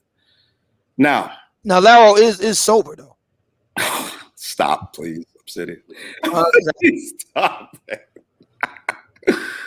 Shout out to Laro. Shout out. I'm trying not to make enemies, believe it or not. And let me prove that. Mace invited. I was in his chat. Mace invited me up, and they were having a conversation. There was a young lady on the panel. I'm not going to say her name. I wasn't familiar with her, and I gave my spiel. Hoodservative was there. He can corroborate what I'm saying. So I went into my spiel, and I even said to the young lady, I said, "Madam, you may be a perfect Black woman. You may be a wonderful Black woman, but these are some of the problems Black men are having with Black women." She went apeshit. She went apeshit on me. She called me every curse you can think of. She called me a white boy. She's called me a coon. Everything, top to bottom almost. She didn't call me gay. I appreciate that. Okay. But she called me just about everything else. So I kind of laughed. And I didn't attack her because I don't attack people on platforms, no matter what Lamont or anybody else might say. And I knew if she would just keep listening, I could get through to her, right? So I kept talking to other gentlemen on the panel. She dropped off after she cussed me out. I kind of explained exactly what happened to her, how what I said triggered her. I went over and over again the fact that I just told you that you may be a wonderful Black woman. I don't know you. So these things may not apply to you. So she cammed up and came back up on the platform. And she said, LilBigNate, I apologize. I shouldn't have done that. I said, no problem. It's par for the course in this space. She said, but you know what, LilBigNate, if Black women talk that kind of stuff about Black men, you'd be angry too. I said, madam, you all have been doing that on national media platforms for the past 30 years. She said, yeah, you're right. Then she said, but LilBigNate, it's the white media that's doing this to us. We shouldn't be siding with the white media. I said, well, why are you giving the white media the ammunition they need to attack us with all this terrible behavior? She said, yeah, that's right. See, that's why I don't go at people on platforms when they go at me. I was on Ramil's and I hadn't said a word yet. And the dude's in the chat if he wants to make himself known. And Ramil passes him the mic. He just starts yelling and cursing at me. I'm like, dude, what is wrong with you? He dropped off the panel. A week later, I'm in the chat. He asks me a question. I answer him. He responds and says, you know what, LilBigNate, man, I'm sorry. I shouldn't have did you like that on Ramil's platform. I said, cool, man, it's no problem. And then I highlighted his name and I said, why did you do that? He didn't respond. I highlighted his name again. I said, hey, why did you do that? He never answered the question. I know why. Because brothers are so tied to the Democrat Party emotionally. How do you explain attacking me when I have not attacked you personally? What sense does that make? You're not even dealing with the points that I'm making. You're just taking these shots at me having to do with what you think might hurt me personally. It's ridiculous. That's how Black women act. Why are you acting like them? It makes no sense. You want to accuse me of being emotional? No, I'm the one that pointed out on Bernard Riley's channel, there's a difference between passion and emotion. I'm passionate about these subjects. If I was emotional, I'd be getting into all these fights with all these people every time they insult me, and I don't do that. I don't do it in the chat. I don't do it in the comment section. I don't do it on platforms. There was one time I yelled at a brother, once. I was on Brother Xavier's platform, and I was debating a guy named AJ Seeing Red. Shout out to AJ Seeing Red. Good dude, single dad, raising I think he has 2 sons. He wanted to debate me. So we debated. And when they have the back and forth session, I raised my voice. And he raised his too. And at the end of it, I said, you know what, AJ Singh Red, man, I apologize. I got respect for you, man. I shouldn't have raised my voice to you. And then he and Brother Xavier started laughing and said, nah, nigga, we love when you do that shit. So you can't accuse me of attacking individuals because I haven't. I haven't attacked one individual in the space. But that's about to change. So, you know, y'all do what you do. And if I haven't attacked you personally, attack my ideology, attack my points, man, go for it. And even on my channel, I want you to do that. All you're going to do is make me a better orator. You're going to make me a better, you'll make me better at debating these people. So, man, I want to hear your dissension. I want to hear your issues with what I'm saying. Just try your best not to attack me personally if I haven't attacked you personally. It'll cost you the ability to speak on my platform. And I'm thinking my platform is probably going to be a place you'll want to be. That's it. All right. Sugar G sent a Cash App, says great show. Thank you for that Cash App, Sugar G. Appreciate that. About to be wrapping it up pretty soon, but Bro Truth wanted to come on up and say something. So go. Oh, somebody got the baby on their hip. All right, go ahead, Bro Truth. You got the floor. You got the mic. What's popping, fellas? LilBigNate, man. You got hell frozen over, man. You got the devil figure skating down there, man. For real. Got the swine with the wings and everything, man. Oh my God, it's crazy, bro. I'm just saying, bro. Finally you coming out the gates with some shit, man. Coming out swinging. I don't think they ready, bro. I appreciate you about to have a whole bunch of fucking panties up in these niggas' ass, man. They finna be tight, boy. For real, man. But you don't have to be. Y'all don't have to be. That's the true part about it, bro. Like, nigga, this is the internet. Why are you on here, man? You know it's real life out here, bro. I don't get it, man. Like, so many motherfuckers, man, they be on this thing as if this is real. This is virtual. Ain't none of this shit worth getting your blood pressure up for, man. And I mean, also, we get on here and we have our heated debates and we talk XYZ, but at the end of the day, this shit is inconsequential. It ain't, you know, this ain't really gonna affect your life in the long term. You ain't putting this bitch in no obituary. It ain't gonna be in your tombstone. And niggas be really getting hot over the bullshit. And I think that stems from not actually being in any real drama in your life. Never ever having to, you know, go through a challenge, a bona fide challenge. Yeah. You know, a challenge that actually, at one point in time, men were required to go through. Most of these niggas don't go through no shit like that. So they gotta latch on to any old bullshit they can. Exactly. Just to go ahead and see if they can test their own nuts, pretty much. All right. We about to wrap this bad boy up. Oh man, you got any last words? You want to talk about what you got? Hey, quick question. When does the first show kick off? 7 p.m. Eastern tonight. Okay, shit, that's the bet, man. Get my popcorn ready, got the beer on deck. Man, I'm hoping you'll come up, nigga. I am with the shits, man. Okay, please. Yeah, I'm with the shits, man. For real. I'm coming fully loaded, man. I got the whole clip. Is it okay Brother Truth, is it okay if I call you Blalix Jones? I'm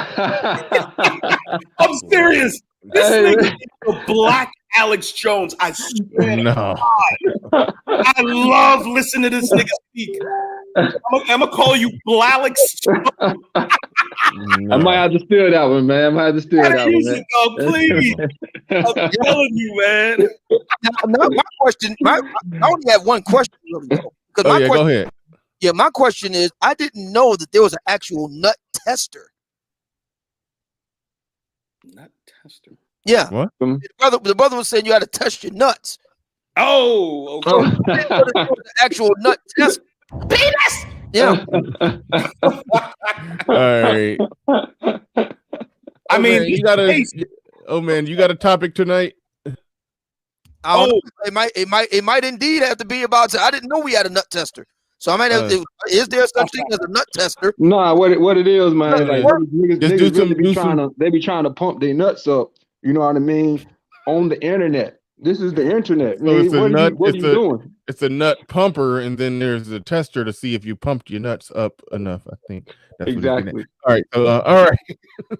Penis. Hey, thanks for having me up, man. Appreciate it. Oh yeah, no doubt.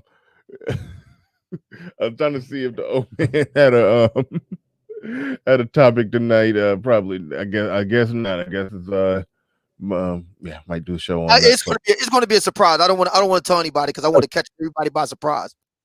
All right. So it is gonna be controversial. It will be controversial.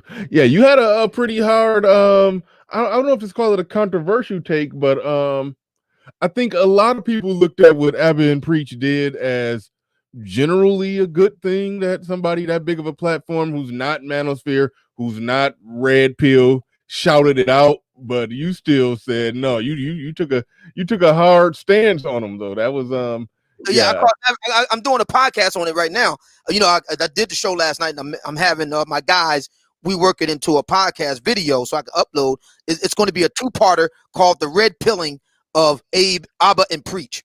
Yeah, that's interesting. You took a hardcore stance. You no doubt did. Yeah, because these guys are talking about, we want fairness. We want the ladies to understand our problem. Man, women don't DGAF. I can't say it on it because I don't want to get Barnard in trouble. Women don't give a F.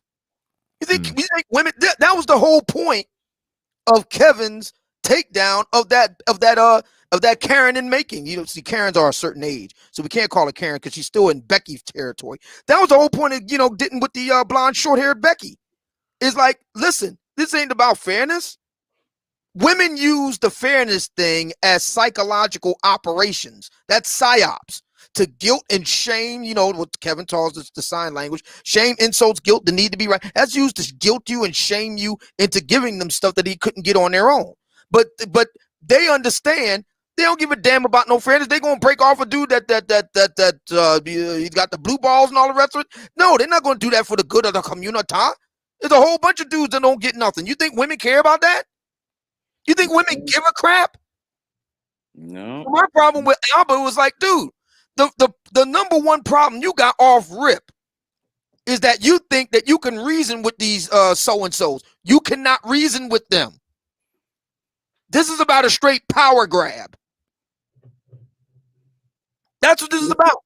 This is why I take issue with that milquetoast, half-hearted support of quote-unquote red pill thinking. You either have to be in it or out of it, because if you put your toe in it, there's a price you're going to pay. There's a price you're going to pay. They demonetized a platform that is well-regarded and has over 1 million subscribers for simply suggesting that these men have some legitimate grievances. Wow. That's a lesson to you, gentlemen. I mean, what the problem I had with Abba and I had several problems. So since we were touching on this, I'll go ahead and just run down the argument. The first hold on, real quick. Shout out to Counselor Murray. He says you're a nut tester at best. Thank you for the super chat, Counselor Murray. All right, go ahead, old man. And we just have to do this real quickly. Penis. Okay, so all right. So my first argument against Abba and Preacher's statement is in response. I shouldn't say against. It's more like response. So my first response is Abba and Preach are conflating female accountability and male lameness. In other words, women don't do what they're supposed to do because so many men are lame. Okay, that's false. Personal responsibility is not contingent on the actions of others, good, bad, right, or wrong. Personal accountability is about your own locus of control.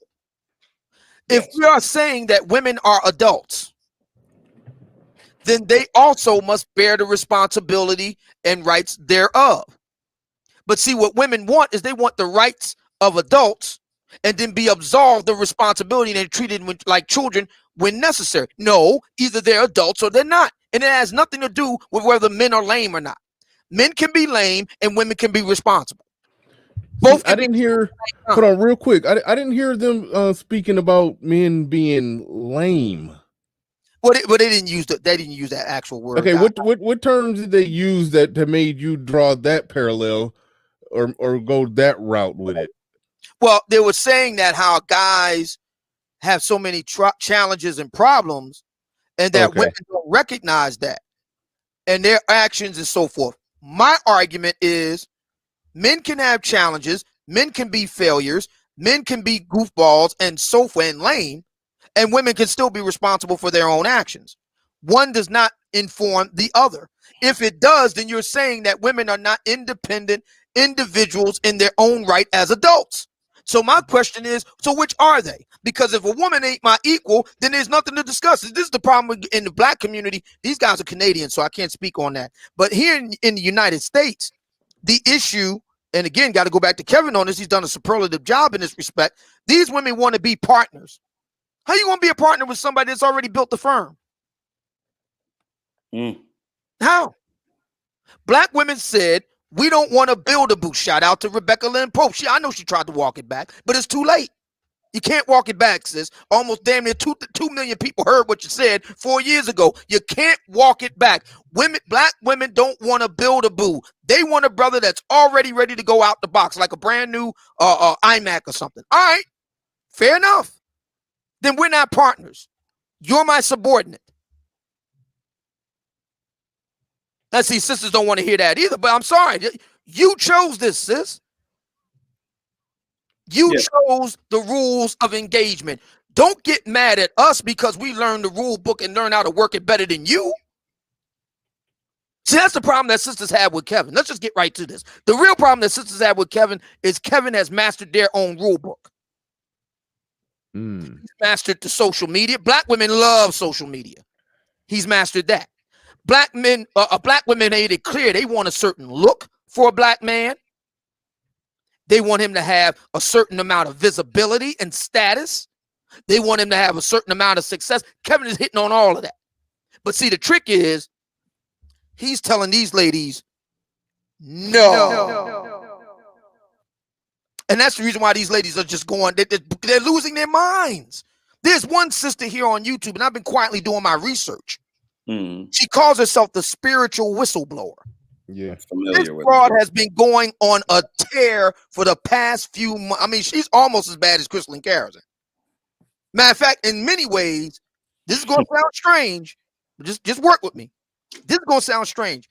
In many ways, she makes Crystalline Carrison look damn good. Really. I mean, she's just going on a tear. But the reason why is because Kevin triggered the F out of her. She's overweight. She's got a weight problem. She's getting older. She's 45. We all know what Kevin's stance is on both of those counts, which means there is no hope that she will ever lock down a brother like that. Forget it. If there ever was a chance for it, it ain't now. And a lot of black women can't handle that. So see, we got to look at the whole dynamic. We got to look at the whole dynamic here, because we've been told for the longest time that certain types of black men, they can't take no for an answer. But how do you explain this? Where are the brothers going ham on the sister on social media the way this woman is doing on this man? And that's just scratching the surface. With the spiritual whistleblower, I'm still doing my research. That's going to be a special show I'm going to do for that. I'm going to have to take about 4 hours just to run through all the evidence. It's coming soon. Oh, boy. That's going to be a good one. So the problem I got with I've been preachers, that's the first problem. The second problem that I had with them is that they made no specific arguments. And see, I can't buy the argument that they can't do this within the space of one video. My man, you can do whatever you want to do. It's your channel. This is a serious topic. It's so serious that they went and deplatformed them, not deplatformed, but damn near deplatformed y'all. And y'all got what, over 1 million subscribers? This is a very serious topic. I don't know about anybody else. Anytime somebody start messing with my money, you get my full attention. So this is a serious topic. So we need to treat it as such. Let's walk through the argument by argument. Exactly what do you find that's so cringy? Because I could tell you, ain't nothing the RP or Manosphere or pickup artists have said comes anywhere close to what Sharon Osbourne said on daytime network TV, laughing at a man who had his. Well, you know what? I got to play I could do it one better. Come on with it. Where you at? Great mother Iyanla had his penis chopped off and thrown down a garbage disposal.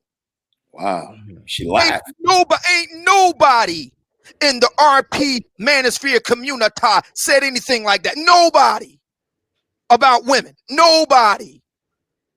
And she did it with impunity. So I need Abba and preaching anybody who agrees with them. Tell me what the Manosphere RP PUAs said on the dais of a mainstream platform seen by millions in prime time. Say anything about women that come anywhere close. Go. I need to hear this. And I've been in the game for 12 years, 6 on YouTube. I want to hear it. I can answer that. I heard a black woman say that Kevin Samuels is abusing black women by no. I said, tell me, because the argument is these guys have their problems. They got their cringy elements and all that. Fine.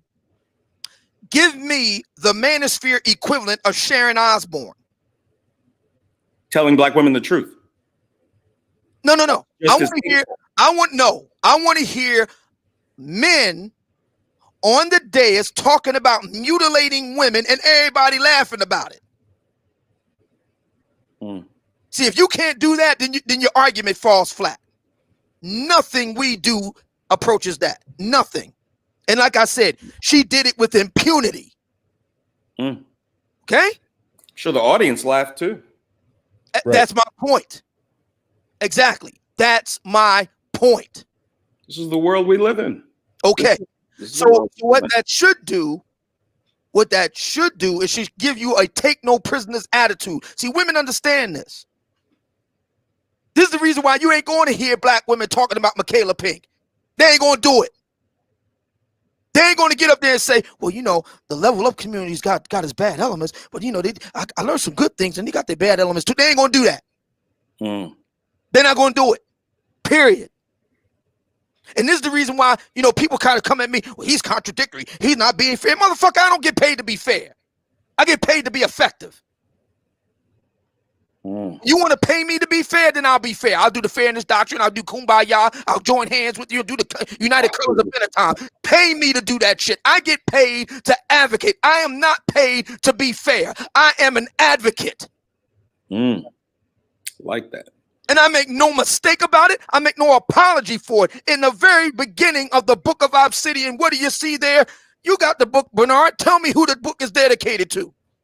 It has not arrived yet. I bought the paperback. It has not made it, so I can't tell you that yet. It should be coming this week. Should be coming this week. The dedication page, it says for all the non-select guys. I'll tell you right off the rip what the book is for. Right off the rip. I ain't about being fair.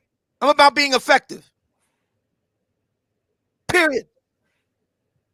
I'm not here to be fair. Life ain't fair. That's what we told all the time, ain't we? It's time that the ladies got a taste. Life ain't fair.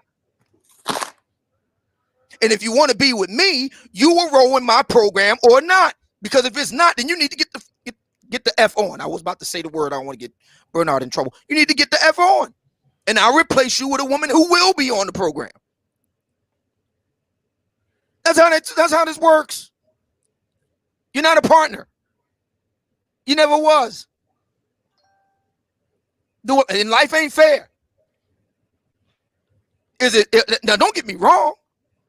I fully acknowledge the fact that it's messed up that ladies who are not so fortunate in the face and body get passed over. That's unfortunate. It is. It's unfortunate that you got really bright, smart, articulate women who weren't so blessed in the looks department that get short shrift.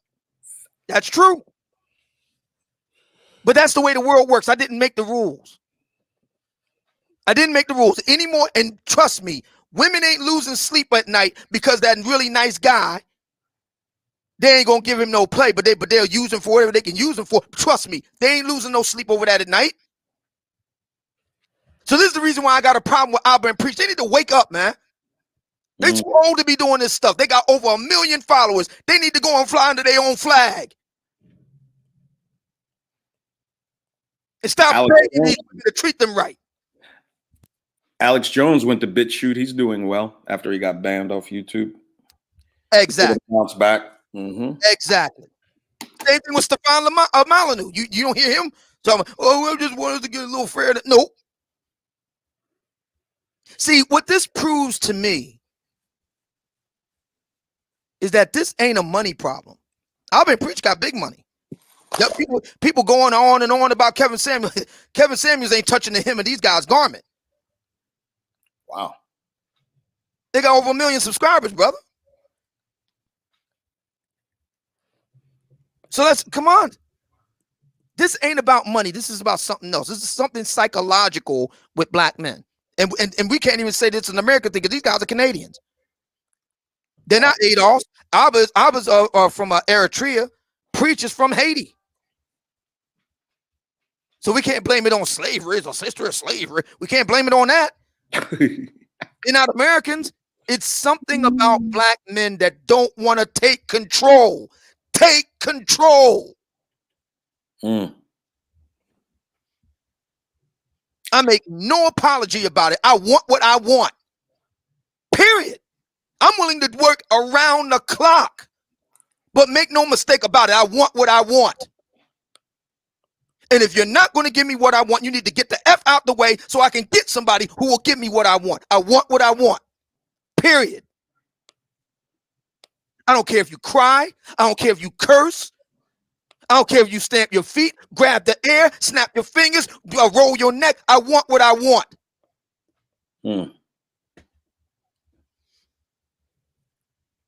End of. Yeah, man. Old man went off. Go ahead, LilBigNate. See, I be trying to wrap it up, and then Obsidian will get on there. Obsidian. Sometimes, when Obsidian, I do the same thing with you. Hey, when y'all get to cooking, I don't interrupt. I let it go. I gotta let it go when y'all get to cooking. But go ahead, LilBigNate. Yeah. On another note, I'm looking at I've been Preach their views. Yeah, they get an easy bare minimum 3 million views a week or something like that. Wow. Somewhere in that area of about 3 million views a week. I'm looking at it right now. Oh no, shit, probably more. Hold on, give me one. Yeah.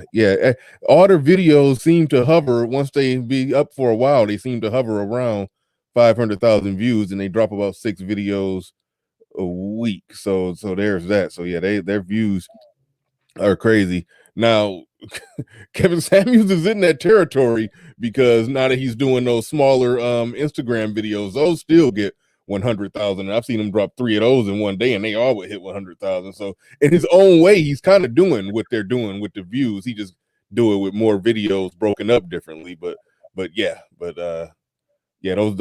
views add up. I tell people to actually, I got this from Obsidian. When Obsidian told me about doing, me and Obsidian was having a conversation off the air about the YouTube CPM. So I'm not telling you what any particular YouTuber makes, but if you do some research on the YouTube CPM and you go plug somebody's numbers into the formula, you can get a rough guesstimate and prepare for your jaw to drop when you figure out what some of these YouTubers is getting all these views make. Like I remember somebody was saying that they was actually talking about Kevin Samuels begging for super chats, living off super chats, and that's what's making him all that money. I'm like, no. He could turn off his super chat today just off views alone. Your jaw will drop once you plug his numbers into that YouTube CPM formula. So yeah. He don't need those super chats. Do y'all want to hear my funny Kevin Samuels story? I told you. Oh yeah, go ahead. Okay, yeah, go ahead. Actually, I'm about to step away for a second while you do that. See, I was about to get off. Cool. I gotta go. Yeah, I'm about to step away for a second, but I'll be able to hear you. Go ahead. No problem. All right. So Saturday, Alazanya, he's a middleweight champ. He went up to in the UFC. He went up to 205 to have a fight for the 205 belt. Right. Myself, my son, one of my son's friends, he's starting a YouTube channel with, a guy named Luke, a white dude named Luke, and my son's best friend. We all went to Buffalo Wild Wings. I don't like Buffalo Wild Wings, but that's the only people playing the fight. So a few weeks prior, my son had gotten a text from his buddy Luke. You know, they're communicating, going back and forth because they're about to start this YouTube channel. And we started talking about the text that Luke had sent to my son.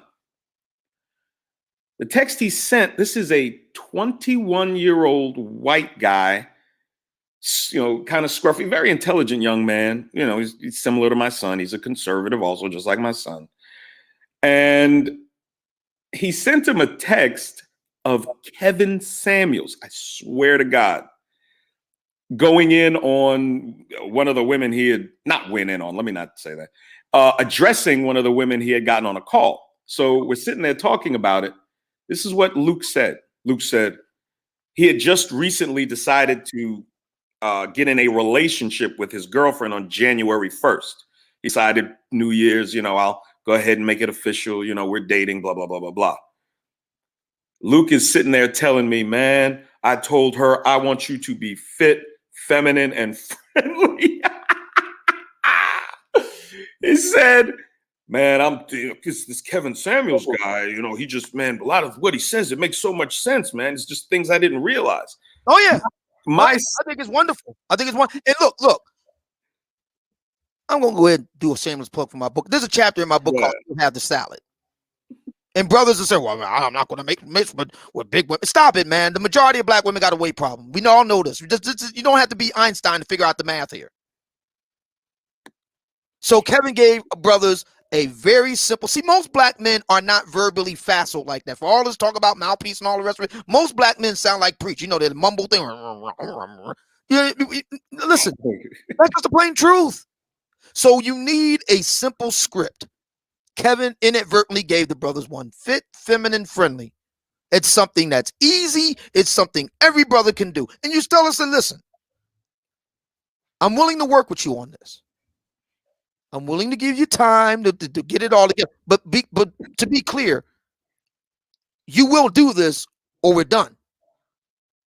And that's basically what his sentiment was. Now, it's not finished.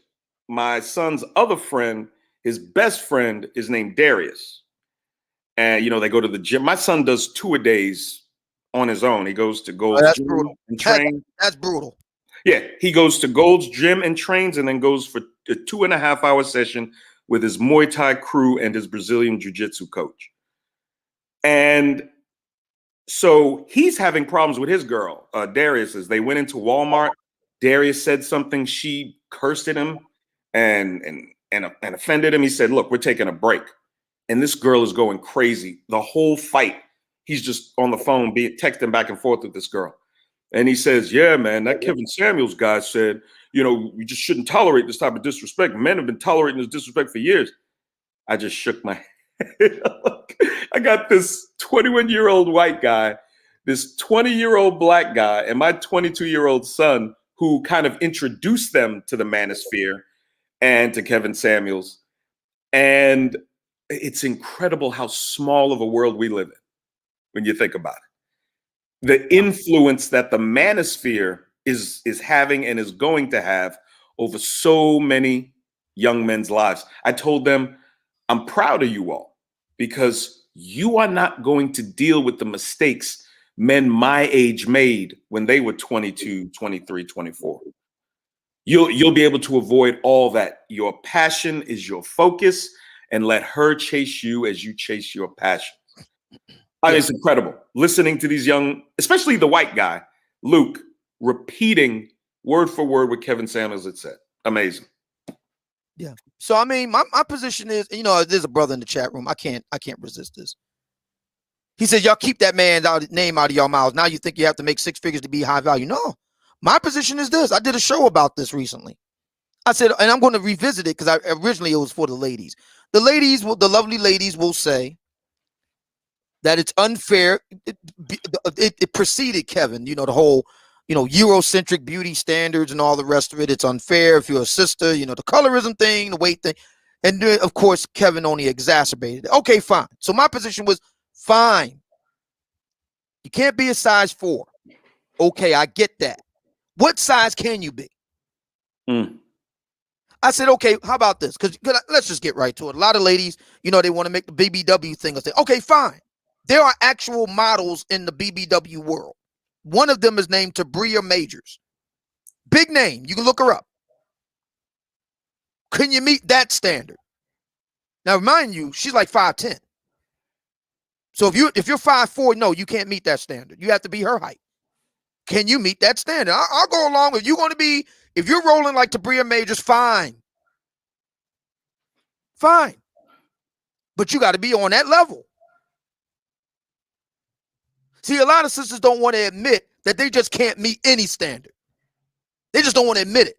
And see, it's also true on the black male side. This is the reason why Kevin got so much pushback. My position is, hey, listen, you can't do 120 grand a year. Okay, fine. How about 75? How about 75 grand a year? You make 75 grand a year, you're in the top 13% of money earners among black men. This is according to blackdemographics.com. I didn't make up that number. It came from them.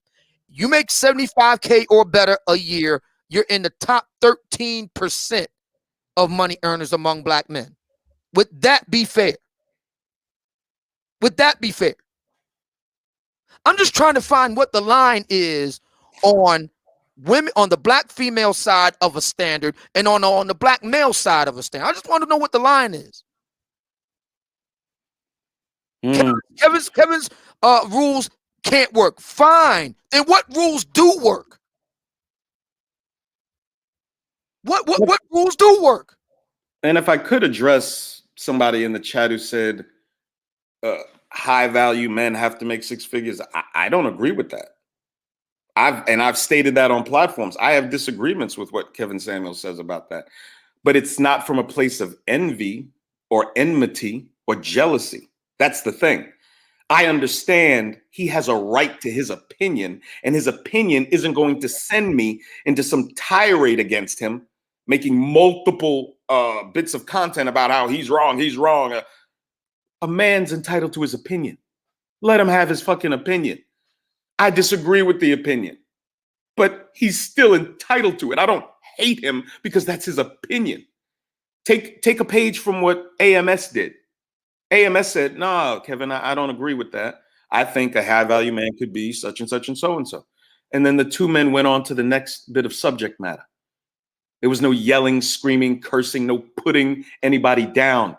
Why do you all do this? Yeah. See, the thing is, what a lot of black people don't want, this is black people, this is black men and black women. What they don't want to admit is they don't want any standard.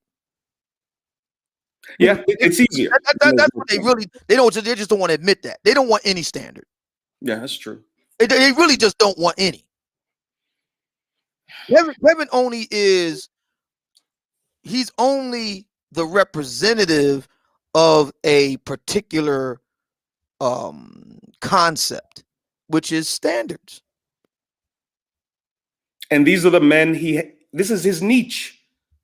From what I understand, he's been dealing with these types of men for years now, counseling them and helping them acquire the things that they want.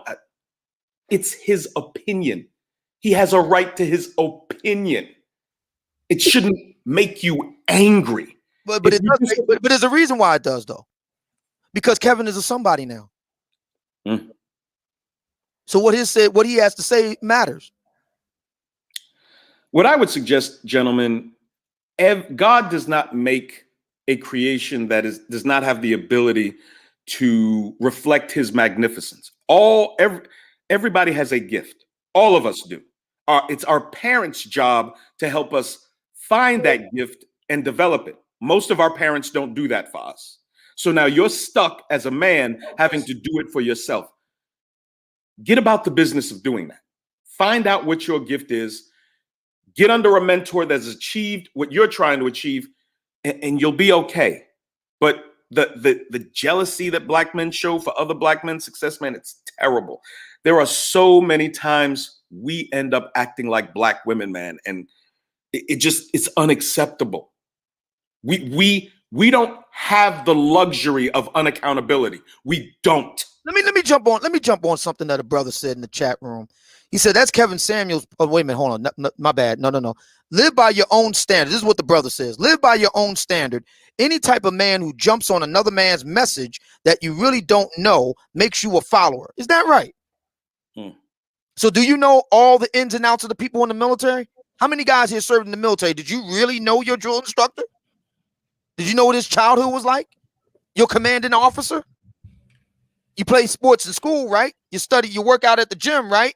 You go to the dojo, right? You know all the background and all the people that you're working with? Come on, of course you don't.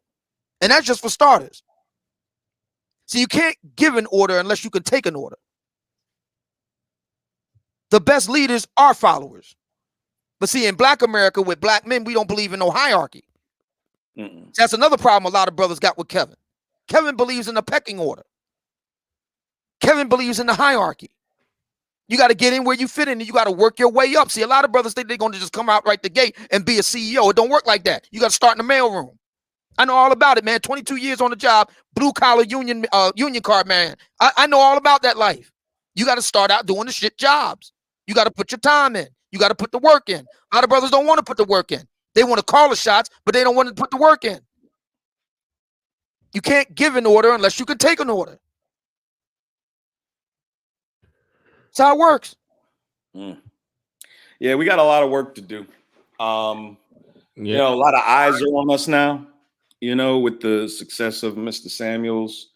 I would advise you gentlemen to sweep off your porches and trim your hedges. We have company.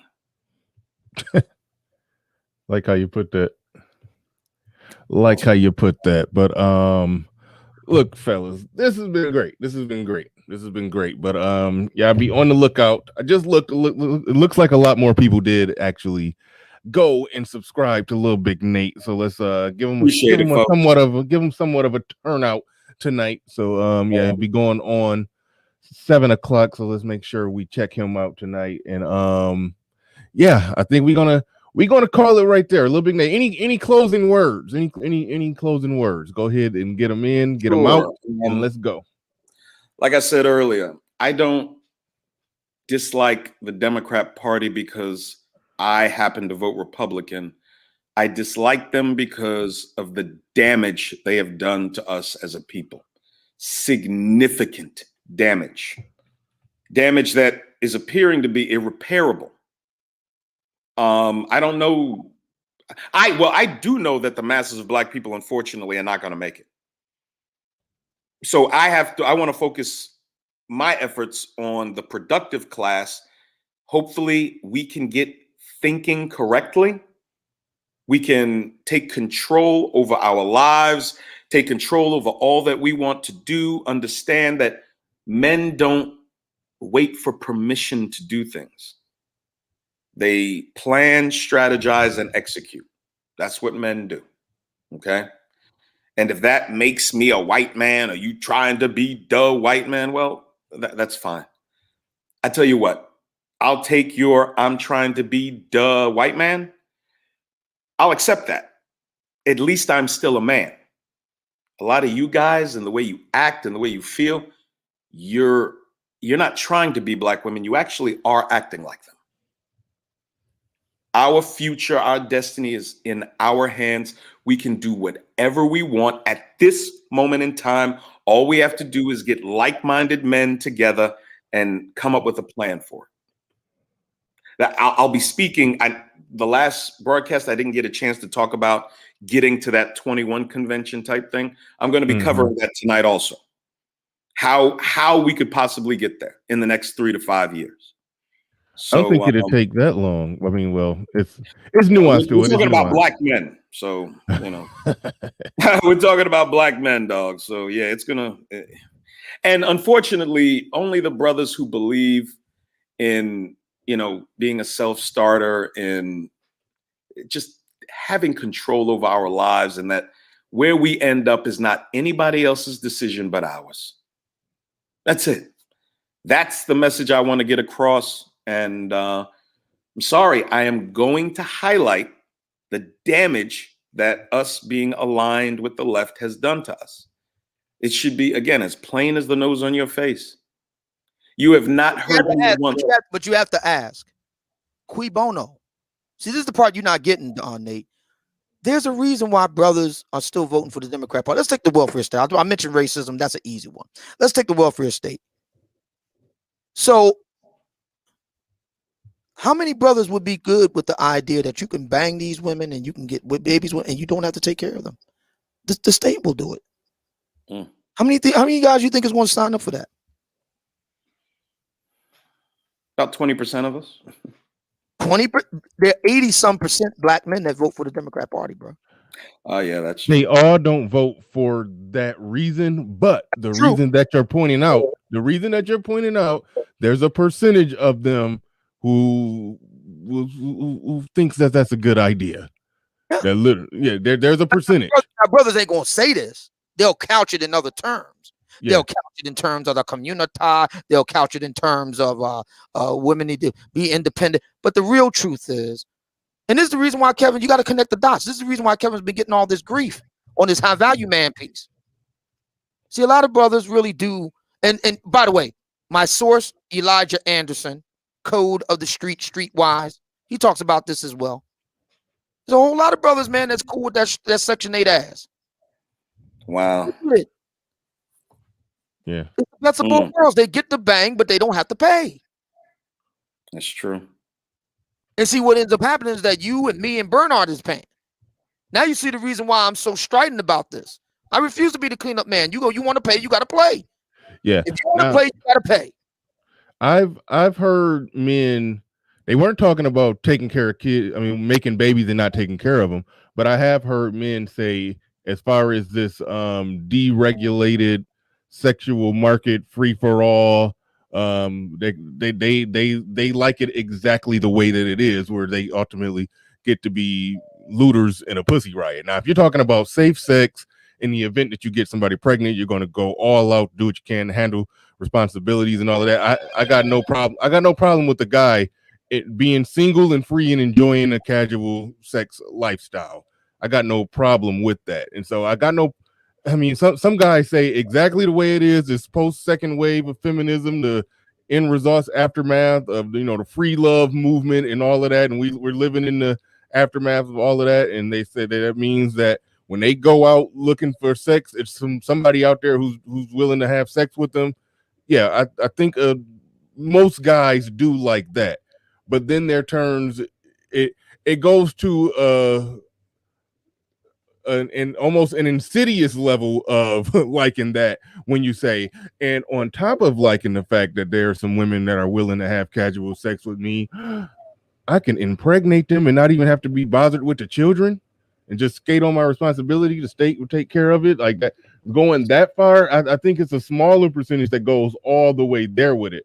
But as far as enjoying the casual sex, that's a lot will give pushback to. I mean, you cracked the code on that when you said, why are they giving so much pushback to you talking about black female fuckery and all of this? Yes, they like the fuckery. They like for it to be the way that it is, so they can partake of what they're partaking of and all of that. But let me ask you a question. The game is over with that, with all of that, when it comes time to, when it gets to the point where you've impregnated some people and now you got responsibilities that you're not taking care of. That's when that's the line has to get drawn there. So let me ask you a question. You said the smaller percentage of guys. All right, so we know about the 80-20 rule. We all agree on that. Let me ask you a question. Of the 20% of black men where the epicenter of this problem is coming from, right? What percentage of that 20% do you think are Republicans?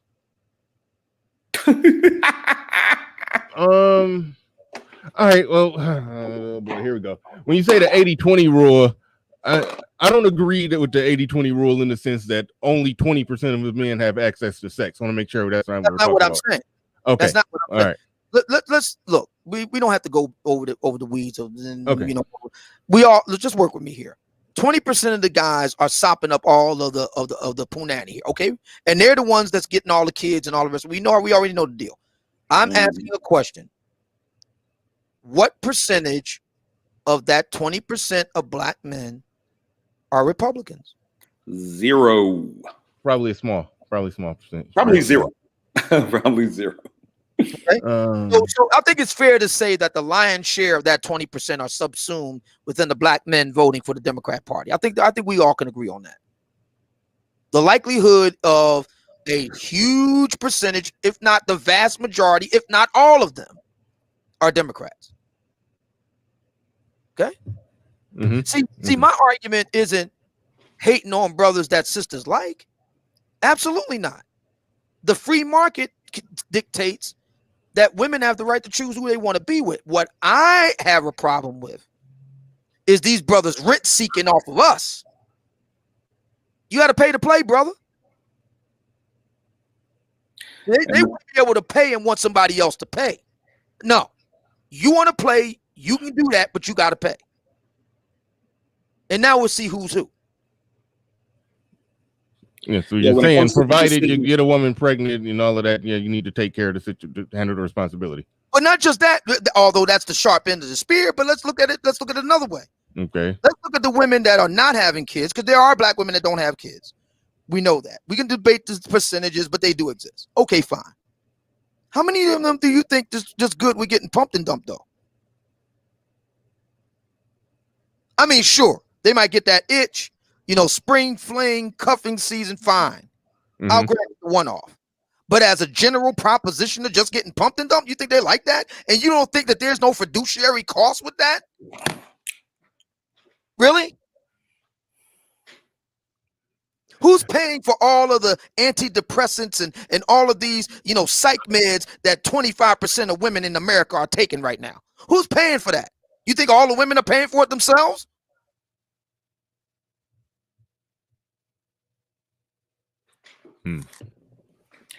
This is what happens when a group of women take the reins over the control of a community at the prompting of a political party. They have been advised that you are equal to these men. Hell, you're better than them. And we're going to put the political, the economic, all the decision making is going to be put in your hands, ladies. And black men need to get in behind us and support us no matter how disastrous the results are. You make sure you shut your mouth and you support whatever is going on. And that's what you do when you vote Democrat, especially nationally or statewide. I'm sorry. See, this is the reason why, Bernard, there was a previous show. I will not mention any names, but there was a previous show where you had a panel. I was part of the panel. One brother on the panel, no names mentioned, was virulently, and I say this as a dating coach, dating scientist. He was virulently anti-dating coach, anti-game, and so forth. And his reasoning, and I'm paraphrasing now, I'm not mentioning any names, was that the lifestyles that a lot of the dating coaches advocate produce adverse outcomes that they refuse to accept. And on the panel was one such dating coach, I will not mention any names, who was directly asked by the brother. I have no problem with you advocating a certain type of lifestyle or anything like that. My problem is you don't want to take responsibility for the outcomes that what you're advocating for will invariably go to. This individual who is, he's a mile a minute. He's a chatterbox. He had nothing to say about that. See, my position as a conservative is very simple. I have no problem with brothers, killing it with the ladies. That's cool. As long as you're willing to pay for it. But see, in Black America, the trick is they want to slay the you-know-what, but they want everybody else to pay for it. That's the problem I have. I got no problem with you being a number one hit with the ladies as long as you're going to pay for it.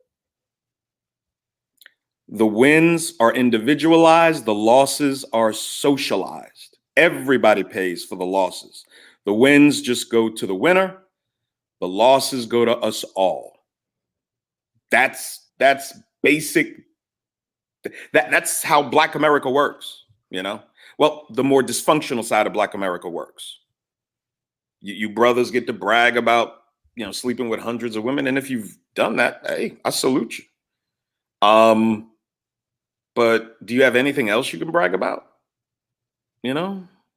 Well, I'm going to leave that one alone. All I will say is, I got no problem with you, playing as long as you paying. Yeah. As long as you play. Well, again, we could put the baby mama issue aside for a minute. We just start talking about just straight smashing. There is a cost for that, and I just explained it.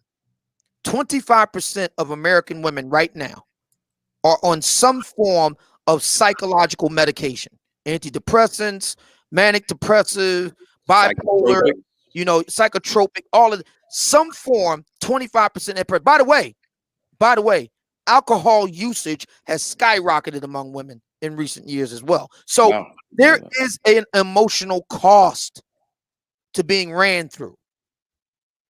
That's a cost. My question becomes, who pays that? We know who ain't paying it. It's the 20% guys. They ain't paying it. The question then becomes, who is paying it? And let's tie that back into the Black men and the Democrat Party. Because again, politics is about interests. The Democrat Party is the big daddy state party. It's the get the bag party. That's what it is. Absolutely.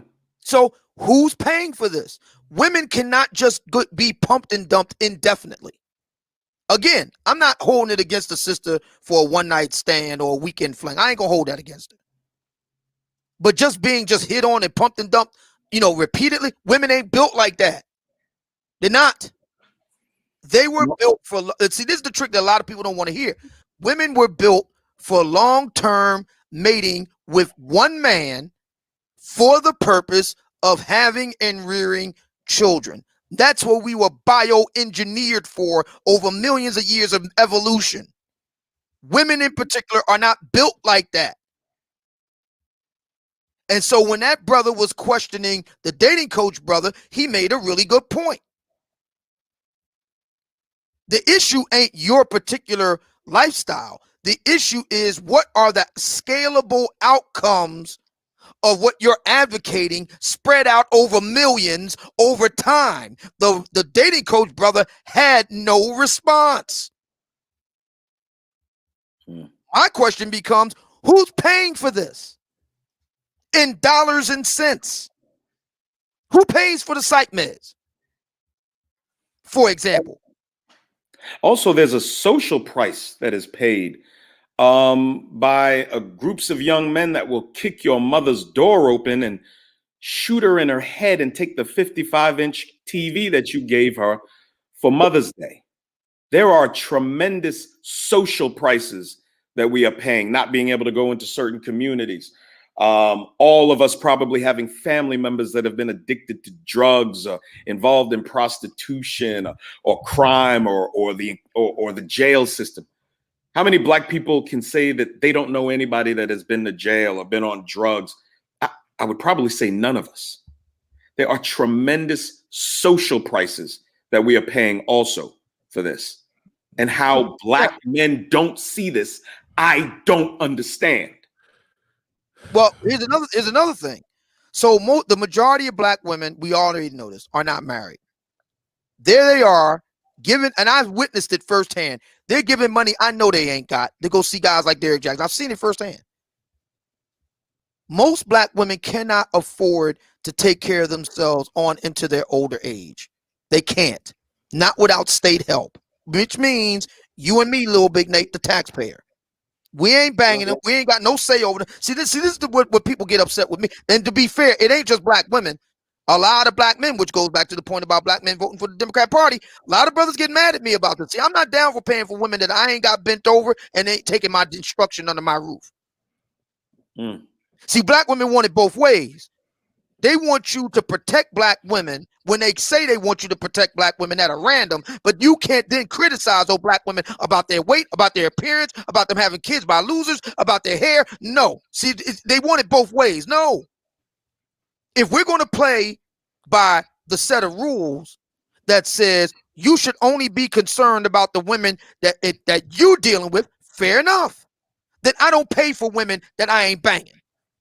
I don't pay for women that ain't under my flag, as Brother Xavier puts it, wearing my crest. That's not my concern. I don't protect them. I don't pay for them. I don't care for them. I don't provide for them. Not my concern. I'm down with that.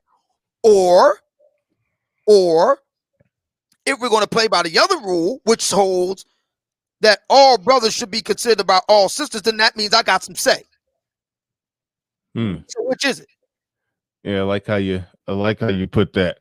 And Charles Merchant, thank you for that super chat. He said, if you vote for the Democrat Party, you are no brother of mine. Chief Rocker in the building, paying for the overtime. The overtime started an hour ago. So I hope that you didn't think you were paying. I hope you wasn't paying for future time. No, you paid for the overtime that already happened.